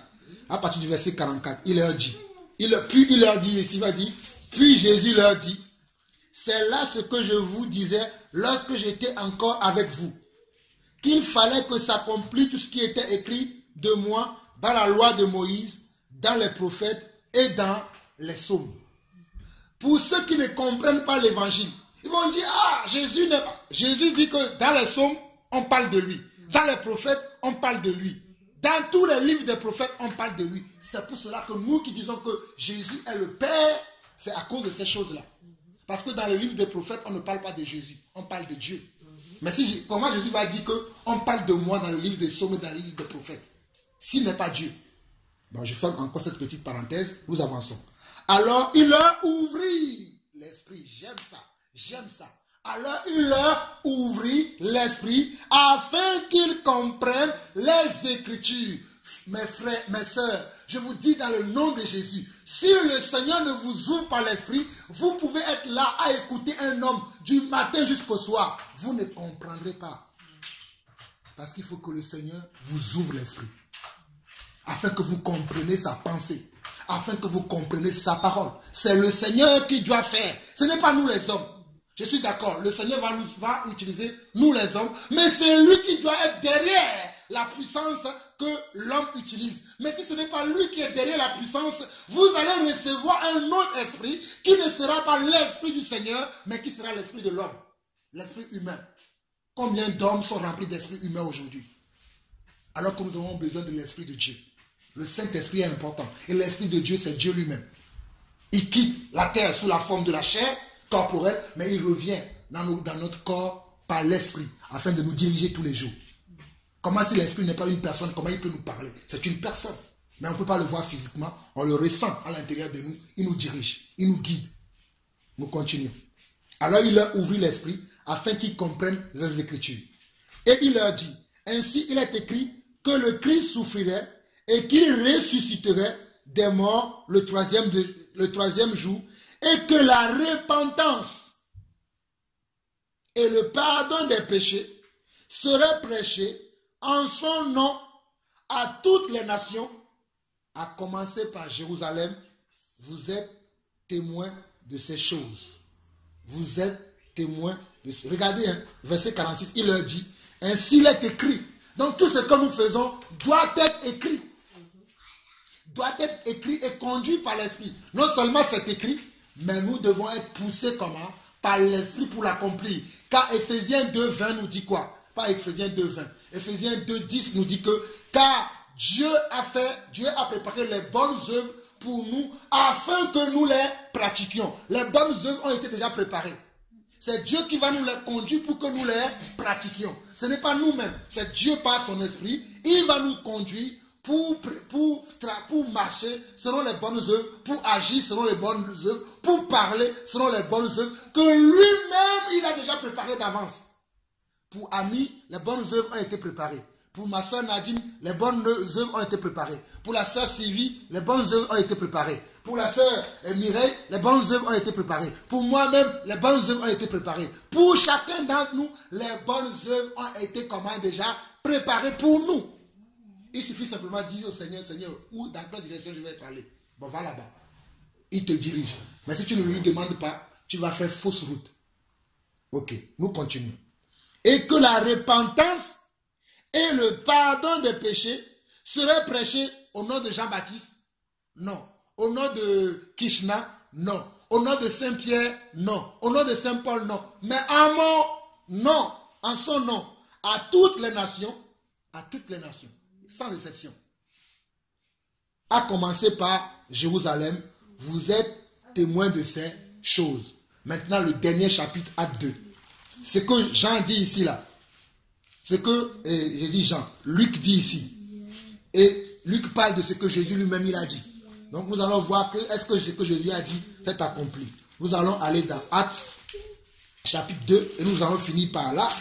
Et nous allons aller faire le baptême de notre sœur, selon que l'Esprit disposera.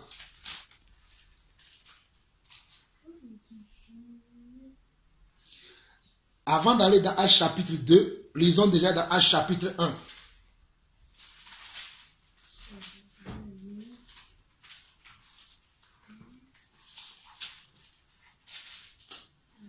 Acte chapitre 1, le verset 5 au verset 8. Car Jean a baptisé d'eau, mais vous, dans peu de jours, vous serez baptisés du comment? Du Saint-Esprit. Alors les apôtres réunis lui demandèrent, Seigneur, est-ce en ce temps que tu rétabliras le royaume d'Israël? Il leur répondit, ce n'est pas à vous de connaître les temps ou les moments que le Père a fixé de sa propre autorité. Mes frères, je n'ai pas prévu de parler de ça, mais faisons une petite attention ici. Regardez, Jésus parle des choses que les disciples doivent faire. Eux, ils étaient là à être préoccupés par les choses qui vont se passer après qui ne les concernent pas. C'est la même attitude que nous avons aujourd'hui. On nous dit de nous consacrer pour notre vie. On est là à demander qu'est-ce que cela veut dire le rêve de Daniel. Qu'est-ce que cela veut dire la révélation de Jean. Ah, tu n'as pas besoin de la révélation de Jean, ce n'était pas donné à toi. C'est donné à Jean. Pourquoi toi tu cherches à comprendre? Si tu as besoin de comprendre, Dieu te le dira. C'est la même chose, c'est la même attitude. Nous ne sommes pas meilleurs que nos pères. Nous sommes comme eux. Jésus leur parle des choses importantes. Il dit, quand est-ce qu'ils sont là? C'est la même chose aujourd'hui. Tu vas avoir quelqu'un, tu vas lui parler des rudiments, la base de la parole. Lui, tout ce qui va l'intéresser, quand est-ce que je vais me marier? Quand est-ce que je vais avoir un travail? Quand est-ce que... Non, quand tu comprendras que la première des choses que tu dois comprendre, c'est de devenir enfant de Dieu, le reste va suivre. Mes frères, lorsque je suis devenu enfant de Dieu, tout a été changé automatiquement de ma vie. Les papiers, le mariage, tout a suivi. La preuve, ma femme, elle est là, je l'ai rencontrée à l'école biblique, ma femme. Je dis, lorsque j'ai commencé à servir Dieu, elle dit, ah, j'ai compris ce pourquoi Dieu m'a appelé et que je m'attelais à faire cela. Toutes les autres choses sont venues un à un. Je n'ai jamais cherché, comme les gens, je vois là, ils sont en train de chercher pendant 40 ans. Non. Si tu fais la volonté de Dieu, tu ne chercheras pas. Tu n'auras même pas besoin de chercher. 100 choses vont venir à toi. Tu vas t'asseoir comme ça, la porte va s'ouvrir comme ça. Des fois, il y a des portes qui s'ouvrent devant moi. Je dis, ah, comment ça se fait? C'est là que je comprends que lorsqu'on se soumet à Dieu, Dieu amène les choses vers nous. Mais ça ne veut pas dire qu'on ne doit pas prier pour ces choses. Mais on ne doit pas se focaliser. Il faut à tout prix que je trouve un travail. Et le travail là, si je ne le trouve pas, non, il faut que je travaille. Non, mes frères, moi je ne suis plus dans cette étape-là. Si j'ai un travail, gloire à Dieu. Si je n'ai pas un travail, gloire à Dieu. Chaque jour suffit sa peine. Je ne suis pas là, oui, il faut que je travaille, Tu vois une mouche, je cherche un travail. Tu vois un scorpion, non, c'est bon. Un enfant de Dieu, c'est le monde qui fait ça. Le monde, ils n'ont pas d'espoir. Ils ont besoin d'un travail pour s'accrocher sur le travail. Toi et moi, nous ne sommes pas dans le monde. Puisque la Bible dit que nous sommes dans le monde, mais nous ne sommes pas du monde. Donc nous ne devons pas avoir les mêmes préoccupations comme ceux du monde. Nos préoccupations seront différentes. Un enfant de Dieu doit savoir qu'est-ce que Dieu attend de moi aujourd'hui. Et je suis satisfait d'être ici aujourd'hui parce que c'est ce que Dieu attend de moi. Ce que Dieu attend de moi, c'est que je puisse aller de maison en maison et parler de sa part.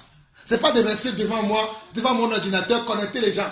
Non, ça ce n'est pas l'église. Je ne suis pas contre ça. Hein. Mais ça ce n'est pas l'église. L'église véritable, c'est d'aller vers les gens. Parler avec les gens. J'ai fait ça. L'église sur Internet, oh j'ai fait ça. Mais j'ai vu que ça n'a pas de résultat. Pendant que nous sommes en train de parler, il y a des gens qui jouent. Il y a des gens qui tantôt ils mangent. Non, ce n'est pas ça l'église. Il faut respecter la présence de Dieu. Je l'ai dit à des frères qui continuent à faire des choses comme ça. J'étais avec eux, j'ai dit, non, ce n'est pas ça l'église. On nous a trompés. On ne peut pas faire l'église sur Internet. C'est inadmissible. C'est pas ça. L'église, c'est que tu es là. Tu vois les gens physiquement comme ça. Tu parles avec eux. Mais vous êtes là derrière vos caméras. Pendant que l'autre se masturbe. L'autre, il est là, il dit à sa femme, je t'aime. Pendant un moment donné, il revient. Ah oui, frère, qu'est-ce que tu as dit? Non, je ne fais plus les choses comme ça. C'est du désordre. Il faut qu'on soit conscient de ces choses. L'église sur Internet. Non, ce n'est pas possible. L'église, on doit se voir. C'est pour ça que de temps en temps, je viens vous voir. Parce que c'est ça. S'il y a plus de vie, vous pensez que si je suis sur Skype, on peut avoir la communion qu'on a là. On ne peut pas. On ne pourra pas. C'est quasi inadmissible. Ceux qui le font, qu'ils le fassent. Ils auront des comptes à rendre au Seigneur. Si Dieu ne t'appelle pas pour faire des choses, tu le fais. Tu vas comprendre quand Dieu va te frapper. Les gens, on leur dit, mais ils s'entêtent toujours. Parce qu'ils ne comprennent pas le vrai évangile. Le vrai évangile, c'est d'aller à la rencontre des gens. Les apôtres, ils sortaient. Ils allaient tout le temps parler. Les gens, ils sont là derrière leur caméra, ils font leur vie. Non, il faut sortir et aller sur le terrain, parler avec les gens, discuter avec les gens, travailler. C'est ça le vrai évangile. Mais l'évangile derrière les caméras. Tu me t'as derrière les caméras, ou bien l'évangile, tu es dans ta maison, tu ne parles jamais avec les frères, tu sors, tu vois, ah, aujourd'hui elle a mis les pantalons. Ok, tu vas aller après l'autre. Tu as vu la soeur, elle a mis les pantalons, elle va aller en enfer. Ne suivez pas ce genre d'évangile. S'il vous plaît, mes soeurs, soyons dans l'amour. Soyons patients. Même si nous, aujourd'hui, nous avons compris certaines choses, si nos frères, nos soeurs n'ont pas encore compris, prions pour eux, ils comprendront. Mais ne jetons pas la pierre comme les gens qui ont amené la femme adultère devant le Seigneur. Le Seigneur a dit, qui n'a jamais péché, lui jette la première pierre. Ne jetons pas la prière sur nos soeurs. Elles ont besoin de la grâce de Dieu comme nous, comme Dieu nous a fait aussi de la grâce. Je ne suis pas en train de dire que nous devons laisser les gens comme ça. Mais ne leur disons pas que vous allez aller en enfer. Si nous disons ça, nous ne sommes pas en train de les aider. Prenons le temps de leur expliquer ce pourquoi nous parlons de ces choses dans l'amour. Pas dès que tu vois la soeur, ah, celle-là encore avec ses mèches-là. Ah, celle-là encore avec ses maquillages. Non, ce n'est pas la bonne attitude. Si Jésus avait fait comme ça avec nous, je ne pense pas que vous et moi nous serons sauvés. Moi, en tout cas, moi, tel que j'étais avant, si Jésus avait agi comme ça, je ne le suivrais jamais. Je dirais qu'il est un maître méchant. Mais ce n'est pas de cette manière-là que Jésus s'est révélé à moi. Jésus s'est révélé à moi avec une grande compassion. Et il continue à le faire encore aujourd'hui. Il y a beaucoup de choses que je fais, même étant dans le Seigneur depuis des années. Mais le Seigneur me dit, non, c'est pas bien. Et pourquoi je vais aller voir les gens qui viennent au Seigneur, qui n'ont pas encore compris certaines choses, je vais commencer à leur dire, vous allez aller en enfer. Ce n'est pas ça. Bon, bref. Voilà, on voit la preuve ici que Jésus est en train de parler aux disciples. Au lieu de s'intéresser à ce que Jésus leur dit, non, eux, ce qui les intéresse, c'est ce qui va se passer après. Verset 8. Il dit, mais vous recevrez une puissance, le Saint-Esprit, venant sur vous, et vous serez comment? Mes témoins à Jérusalem, dans toute la Judée, dans la Samarie, et jusqu'aux extrémités de la terre. Donc ces choses-là, c'est arrivé. Ils ont reçu le Saint-Esprit, parce que si vous lisez la suite, vous allez voir que le Saint-Esprit est descendu sur eux. Ils ont reçu le Saint-Esprit, c'est-à-dire la puissance de Dieu est venue maintenant, parce qu'ils avaient déjà reçu l'Esprit de Dieu, mais ils n'avaient pas la puissance de Dieu. Donc la puissance de Dieu est venue sur eux, et ils sont sortis. C'est pour ça que je sors souvent pour parler. On ne peut pas avoir la puissance de Dieu et rester chez soi simplement, allumer les caméras, connecter les gens, Guadeloupe, je dis pas, États-Unis, Canada. Non. Si tu veux aller au Canada, tu prends ton billet, tu vas au Canada. Tu parles avec ceux qui sont au Canada. Après, si tu veux aller aux Antilles, tu prends ton billet, tu vas aux Antilles. Tu parles avec eux. Mais cela ne veut pas dire que par un moment, comprenez ce que je suis en train de dire. Je dois parler avec une sœur. Elle est aux Antilles. Le seul moyen pour qu'on puisse parler aujourd'hui, c'est Skype. Ça, je peux parler avec la personne, c'est temporellement. Mais je ne peux pas dire maintenant, on va faire un programme. Tous les lundis, tous les vendredis, on se connaît sur Skype. Non!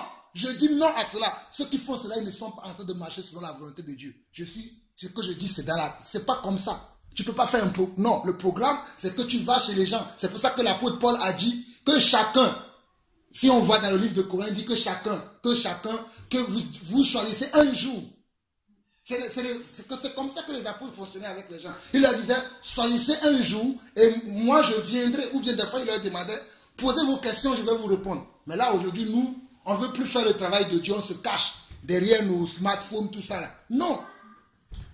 On peut donner un enseignement brièvement, pas Internet, oui, je suis d'accord. Mais maintenant, faire de cela maintenant une religion où les gens ne veulent plus faire d'efforts. Tous les frères avec qui je parlais avant, qui ont fait ça, je ne vais pas citer leur nom, beaucoup ont arrêté parce qu'ils ont vu qu'il n'y avait pas de résultats palpables. On ne peut pas continuer à faire des choses comme ça. Je connais aussi un frère qui avait fait ça, mais aujourd'hui qui ne fait plus. Parce qu'on a vu que les gens, et puis quand c'est comme ça, on ne connaît pas les gens. Mais là, nous sommes là maintenant. Si je prêche, je vois que Mireille, elle dort. Je sais qu'elle dort. Mais derrière Skype, je ne peux pas savoir. Et avant, quand je faisais les réunions par Skype, pendant un moment, j'attendais même dans les micros. Les gens ronflaient. Je vous assure, les gens ronflaient. Les gens ronflaient devant les micros. Et je disais aux frères, mais comment est-ce que vous pouvez être dans l'église, vous dites que vous êtes dans l'église, tu prêches, les gens dorment. C'est normal que le lendemain, il va te poser la même question. Alors que là, si je vois Sylvie dormir, je vais la réveiller. Comme le dimanche. Des fois, vous voyez dans les enseignements, je dis, frère, réveille-toi. Parce que je suis là, je vois les gens. Je les surveille. Je ne suis pas là, je ne sais pas ce qu'il fait. En temps, nous sommes en train de parler. Lui, il fait la cuisine. Il n'a pas écouté. Il revient. Frère, qu'est-ce que tu as dit? On perd le temps. Parce qu'il y a un temps pour tout. Avançons. Maintenant, dans le chapitre 2, où nous allons finir, cette fois-ci pour de bon, dans le chapitre 2, le Saint-Esprit est descendu sur eux. Ils ont commencé à faire le ministère à partir de Jérusalem. Parce que là, ils sont à Jérusalem.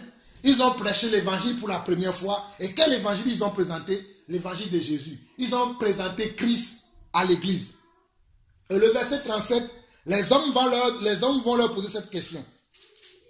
Nous sommes dans Acte 2, le verset 37. Après avoir entendu ce discours, il eut le cœur vivement touché et il dit à Pierre et aux autres apôtres, hommes frères, que ferons-nous? Après avoir entendu ce discours, il eut le cœur vivement touché et il dit à Pierre et aux autres apôtres, hommes frères, que ferons-nous? Pierre leur dit, repentez-vous et que chacun de vous soit baptisé, pas maintenant au baptême, dans le nom de baptême de Jean. Quand on dit baptême au nom de Jésus, ça veut dire ce n'est plus le baptême que Jean a prêché, mais c'est le baptême de Jésus. C'est pour ça qu'il dit, que repentez-vous, que chacun de vous soit baptisé au nom de Jésus-Christ, à cause du quoi? À cause du pardon de vos péchés, et vous recevrez aussi le don du Saint-Esprit.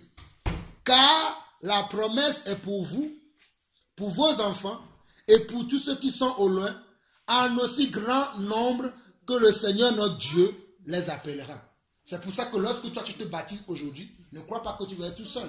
Parce que Dieu va appeler d'autres personnes aussi à être baptisées comme toi.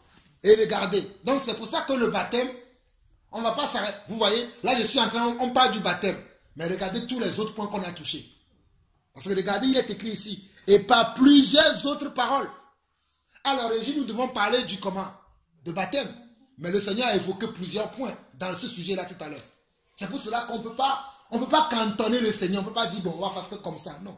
On se laisse conduire par son esprit. Là, nous parlons du baptême, mais nous avons parlé de plusieurs choses, même de l'habillement, de tout. Et on nous dit ici, et par plusieurs autres paroles, il les conjurait et les exhortait, disant, sauvez-vous de cette génération perverse. Mes sœurs, moi aussi je vais vous dire la même chose. Sauvez-vous de cette génération perverse. Même dans l'église, il y a du péché. Même dans l'église, il y a du désordre. Même dans l'église, il y a du chaos. Même dans l'église, il y a des faux frères qui se sont glissés parmi nous. Bon, certains ne sont pas des faux frères, mais ils ne sont pas matures encore dans le Seigneur. Ils n'ont pas été encore assis à la table du maître pour manger avec le maître afin de donner des enseignements. Et ils ont su que, certains, ce n'est même pas qu'ils ont un appel de Dieu. C'est parce que bon, ils connaissent un peu la parole, ils ont la lettre, ils veulent parler de Diu. Non, il faut la lettre et l'esprit qui va avec. Sinon, tu ne pourras pas interpréter la parole de Dieu. C'est pour ça que Jean va nous dire, mes frères, ne vous mettez pas tous à enseigner. Parce qu'il y a une punition derrière l'enseignement. Dieu te punira parce qu'à cause de toi, les gens sont là à jeter leurs jupes, à jeter tous leurs habits. Après, ils se rendent compte que, ce n'est même pas les jupes que je dois jeter. Je dois d'abord nettoyer mon cœur. Ah oui, moi j'ai vu des sœurs qui ont jeté des cantines et des cantines d'habits. Quelques années plus tard, ils ont dit, ah, si j'aurais su, ce n'est pas ça que je devais faire. Je devais changer d'abord mon cœur. J'ai jeté tout ça là pour rien. Pourquoi? Parce qu'il y a des gens qui ont véhiculé un certain message. Si tu ne fais pas ça, vous allez aller en enfer. Si tu ne fais pas ça, vous allez en enfer. Et les gens, sous la pression de la peur, ils ont agi. Mais ils n'ont pas fait par amour, frère Jean-Paul. Ah oui, ils n'ont pas fait par amour, ils ont fait par la peur. Tu le fais par amour, tu le fais pas parce que quelqu'un te dit de le faire. Tu le fais parce que c'est... C'est pour ça aussi qu'on doit faire attention, parce que c'est ça aussi, c'est pour ça qu'on doit avoir un recul pour savoir que les gens n'ont pas le même cœur. Par exemple, dans la parole, Pierre n'était pas convaincu de quelque chose. Jésus a dit à Pierre, Pierre a péché toute la nuit. Je dis bien, toute la nuit il a péché, il n'a pas trouvé de poisson.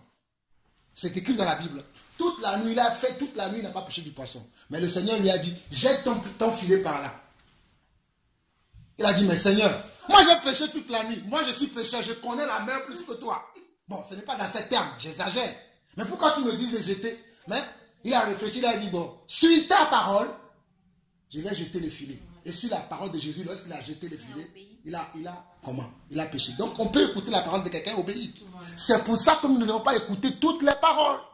Parce que toutes les paroles ne viennent pas de Dieu. C'est pour ça que je dis toujours que lorsque vous marchez avec un frère, que ce soit même moi, Jean-Paul Lawson, demandez à Dieu, c'est qui ce monsieur? C'est qui? Lui là, il dit qu'il est ton frère. Qui il est? Cherchez à connaître qui est la personne. Moi je le fais. Hein. Même les sœurs avec qui je dis toujours, montre-moi qui est cette personne. Parce que on est dans un monde aujourd'hui, si on ne cherche pas ces choses-là, on va se faire avoir. Je me suis tellement fait avoir que là, je n'ai plus le temps à perdre. Je me consacre à ce pourquoi Dieu m'a appelé. Je ne regarde pas ce qui se passe chez le voisin. Le voisin aura à rendre de ce qu'il fait. Moi, je me préoccupe d'abord de moi et ma famille. Parce que c'est ça, mon église. Mon église, c'est mon épouse et mes enfants. D'abord, avant d'aller chercher à voir chez les autres. Mais il y a des gens, ils sont là. Ils ne s'occupent pas de leur famille, ils sont là. Qu'est-ce qui se passe dans la maison de Sylvie? Mais laisse Sylvie vivre sa vie. Tu as vis d'abord ta vie. Bon, cela ne veut pas dire que si tu vois Sylvie dans des difficultés, si tu peux l'aider, ne pas l'aider. Parce qu'on a vu aussi ça. Que si tu vois un frère qui est dans le péché, on doit lui... Mais ne nous préoccupons pas d'abord pour ça. Préoccupons-nous d'abord de nous-mêmes. Parce que si tu n'es pas sauvé, comment tu peux sauver l'autre? Supposons que nous sommes tous largués maintenant dans la mer. Avant que tu ne puisses sauver l'autre, il faut que tu saches nager toi-même. Tu ne sais pas nager. Voilà, il faut d'abord apprendre à nager. Il faut d'abord apprendre à connaître le Seigneur au bout de ses doigts avant de vouloir aller dire aux autres, le Seigneur il est blanc, il est jaune, il est rouge. Apprends d'abord toi-même à le connaître d'abord. C'est ça le plus important. En tout cas, que celui qui a des oreilles pour entendre, entende. Donc on voit ici qu'on nous dit que et par plusieurs autres paroles, nous sommes dans Actes chapitre 2, le verset 40, et par plusieurs autres paroles, il les conjurait et les exhortait, disant, sauvez-vous de cette génération perverse. Regardez le verset 41. Je me rappelle que lorsque j'ai parlé du baptême ici, je n'ai pas dit, bon, puisque j'ai parlé de ça, mes soeurs, venez, je vais vous baptiser. J'ai dit non, cela se fera si Dieu le veut. Dieu lui-même, il convaincra les cœurs. Mais moi, je ne vais pas dire à quelqu'un, viens, je vais te baptiser, parce que je lui ai dit ça. Parce que ce n'est pas moi qui convainc les gens. C'est l'Esprit qui doit convaincre les gens. J'ai vu déjà des frères prêcher l'évangile et dire aux gens, oui, tu dois te baptiser aujourd'hui. Hein. Pierre n'a pas fait cela. Et ça, je l'ai dit tout le temps quand je parle de ça. Pierre n'a pas dit, bon, puisque j'ai dit ça, bon, vous devez vous baptiser. Pierre n'a pas dit ça.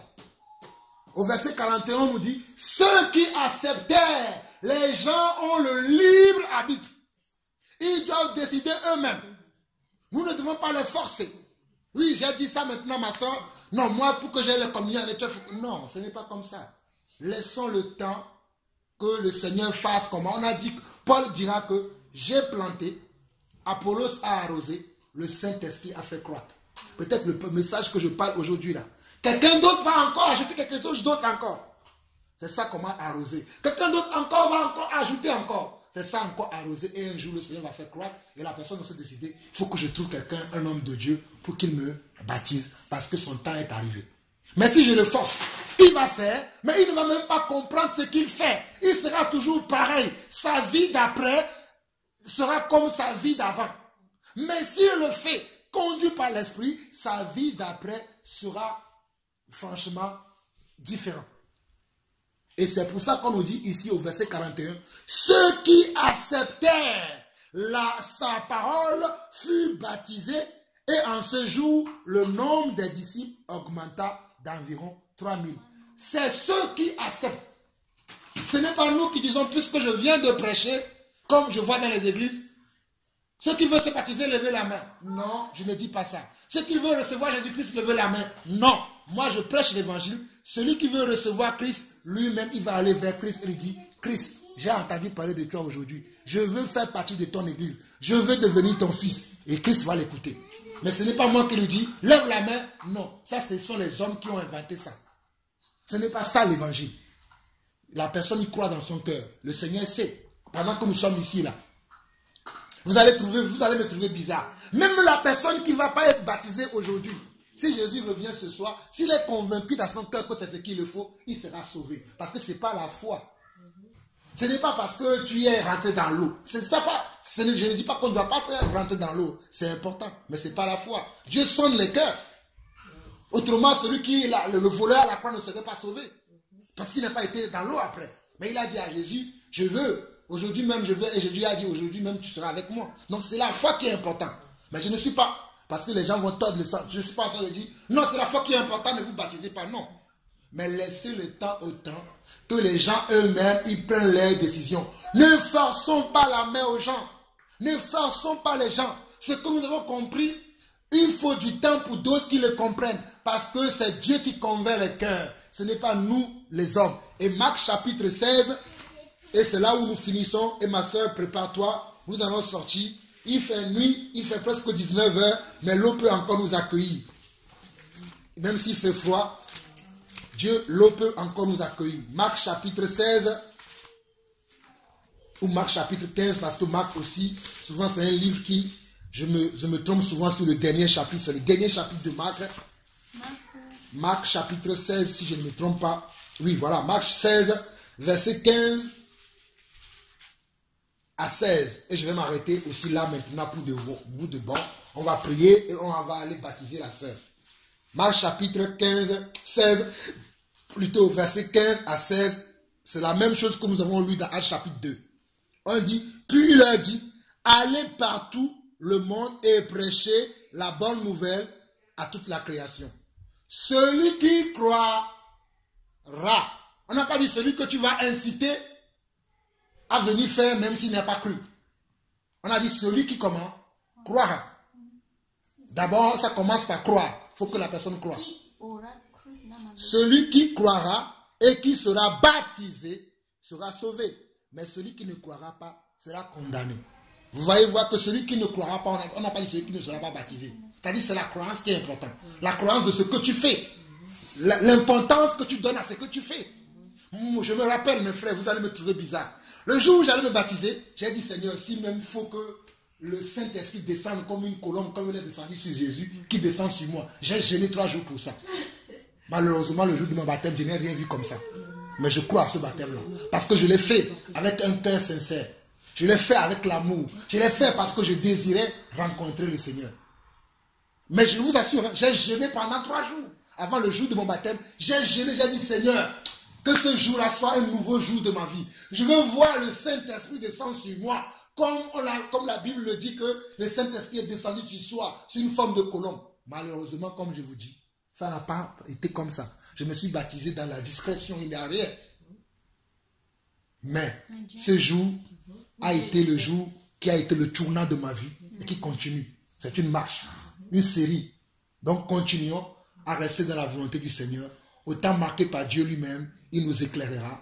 Et ayons de l'amour pour les gens. J'insiste là-dessus. Ayons de l'amour. Arrêtons d'inciter les gens. Ah oui, toi tu ne marches pas comme moi. Non, nous sommes différents. Mais restons dans la vérité. Dans la parole telle qu'elle est enseignée. Restons accrochés à la parole. Méditons la parole tous les jours. Non pas le méditer pour brandir chez le frère. Tu sais, moi je connais, non. Le méditer pour comprendre. Pour soi-même. D'abord, avant d'aller vers les autres. C'est ça le plus important. Que le Seigneur vous bénisse. Nous allons prier. Je ne sais pas s'il y a des questions. Donc nous comprenons. Ici nous avons vu pourquoi l'apôtre Paul, qui connaissait déjà le baptême de Jean, a posé la question et il a rebaptisé les gens parce que les gens devaient être baptisés du baptême de Jésus. C'est ça qui faisait des gens des véritables enfants de Dieu. Le baptême de Jean était un baptême préparatoire. Un baptême comment? précurseur pour préparer les cœurs à recevoir Jésus-Christ. Mais lorsque Jésus est venu, ce qui était vieil doit disparaître. C'est pour ça qu'aujourd'hui, même quand nous parlons de la loi, nous disons que nous ne sommes plus dans la loi, mais nous sommes dans le temps de la grâce. Dans la loi, lorsque tu commettais un péché, tu devais mourir à cause de ton péché. Mais dans la grâce, tu demandes pardon et ton péché t'est pardonné. Vous voyez la différence entre la loi et la grâce? Mais cela ne veut pas dire que bon, comme je peux pécher et demander pardon, je pêche tout le temps, je vais demander pardon. Je pêche tout le temps, je vais demander pardon. Non, la Bible dit aussi dans 1 Jean, chapitre 3, que celui qui a l'Esprit de Dieu ne pêche pas, il ne peut pécher lui-même. Si l'Esprit de Dieu, c'est pour ça que je dis faisons attention, beaucoup de gens disent qu'ils ont, non, celui en qui il y a vraiment l'Esprit de Dieu ne peut pas pécher tous les jours volontairement. Je parle du péché volontaire, il décide comme ça. Bon, moi, non, l'Esprit de Dieu va lui parler, il va dire, non, mon frère, ce que tu envisages de faire là, selon Dieu, tu ne vas pas faire comme ça. Et si tu suis Dieu, tu ne vas pas obéir à ta chair qui veut t'induire en erreur. Mais que Dieu, de toute façon, d'une manière ou d'une autre, nous sommes livrés à cette chair, l'apôtre Paul nous le dit dans Romains chapitre 7. Que Dieu nous délivre de ce corps-là. Parce que ce corps est un corps qui cherche beaucoup de problèmes. Il nous amène à envier, à convoiter, à médire. Cette chair-là, en tout cas, si vous ne voulez pas, moi je prie que Dieu me délivre de ce corps. Parce que j'en ai assez. Ce corps-là, c'est un problème pour moi. Il a trop d'envie. Mais je prie que le Seigneur m'aide à ce que je sois débarrassé de ce corps pour avoir le corps qui ne peut, le corps qui ne peut pas pécher. Ce corps-là, c'est le vrai corps que nous allons porter, que la Bible nous parle de 1 Corinthiens chapitre 15. Nous avons parlé de ça déjà plusieurs fois. Que le Seigneur vous bénisse. Oui. Oui, j'avais remarqué que dans l'autre maison, j'avais aussi le lac aussi qui passait, mais je n'ai pas pu le faire dans l'eau dans l'autre maison. Donc, il n'y a pas d'hasard avec le Seigneur. Je suis venue ici aussi, je vois qu'il y a encore une fois cette rivière. Donc, je pense que comme je vais quitter ici et que je ne vais plus pouvoir avoir l'opportunité de le faire dans l'eau, je vais le faire ce soir. Gloire à Dieu. Que chacun. Moi, c'est Dieu qui convainc les cœurs. Moi, je ne convainc personne. Tu veux te baptiser? C'est comme vous voulez. C'est le Seigneur qui dispose son temps. Si c'est comme ça que le Seigneur te conduit, moi, je serais encore heureux de te rebaptiser. Comme je l'ai dit, ce n'est pas le baptême qui sauve, mais c'est ce que nous comprenons de ces choses-là. C'est ça qui est le plus important. Après, si quelqu'un veut se baptiser 50 fois, j'aurai le plaisir de le baptiser. C'est un renouvellement d'engagement. Paul lui-même s'est baptisé. Donc, pourquoi pas? Moi-même, je me suis baptisé 4 fois, je vous l'ai dit tout à l'heure. Donc, voilà. Donc, que le Seigneur... C'est l'engagement. Comment on comprend la chose. Ce à quoi on s'attend maintenant, pourquoi on le fait, c'est ça qui est le plus important. Ne le faites pas parce que, bon, voilà, une seule... Ah bon, si je vais dire, je l'ai fait. Non, là, tu es encore dans la chair. Faisons parce que nous sommes conduits par l'Esprit. En tout cas, soyez bénis. Que le Seigneur soit béni. On prie et on y va. Pendant que tu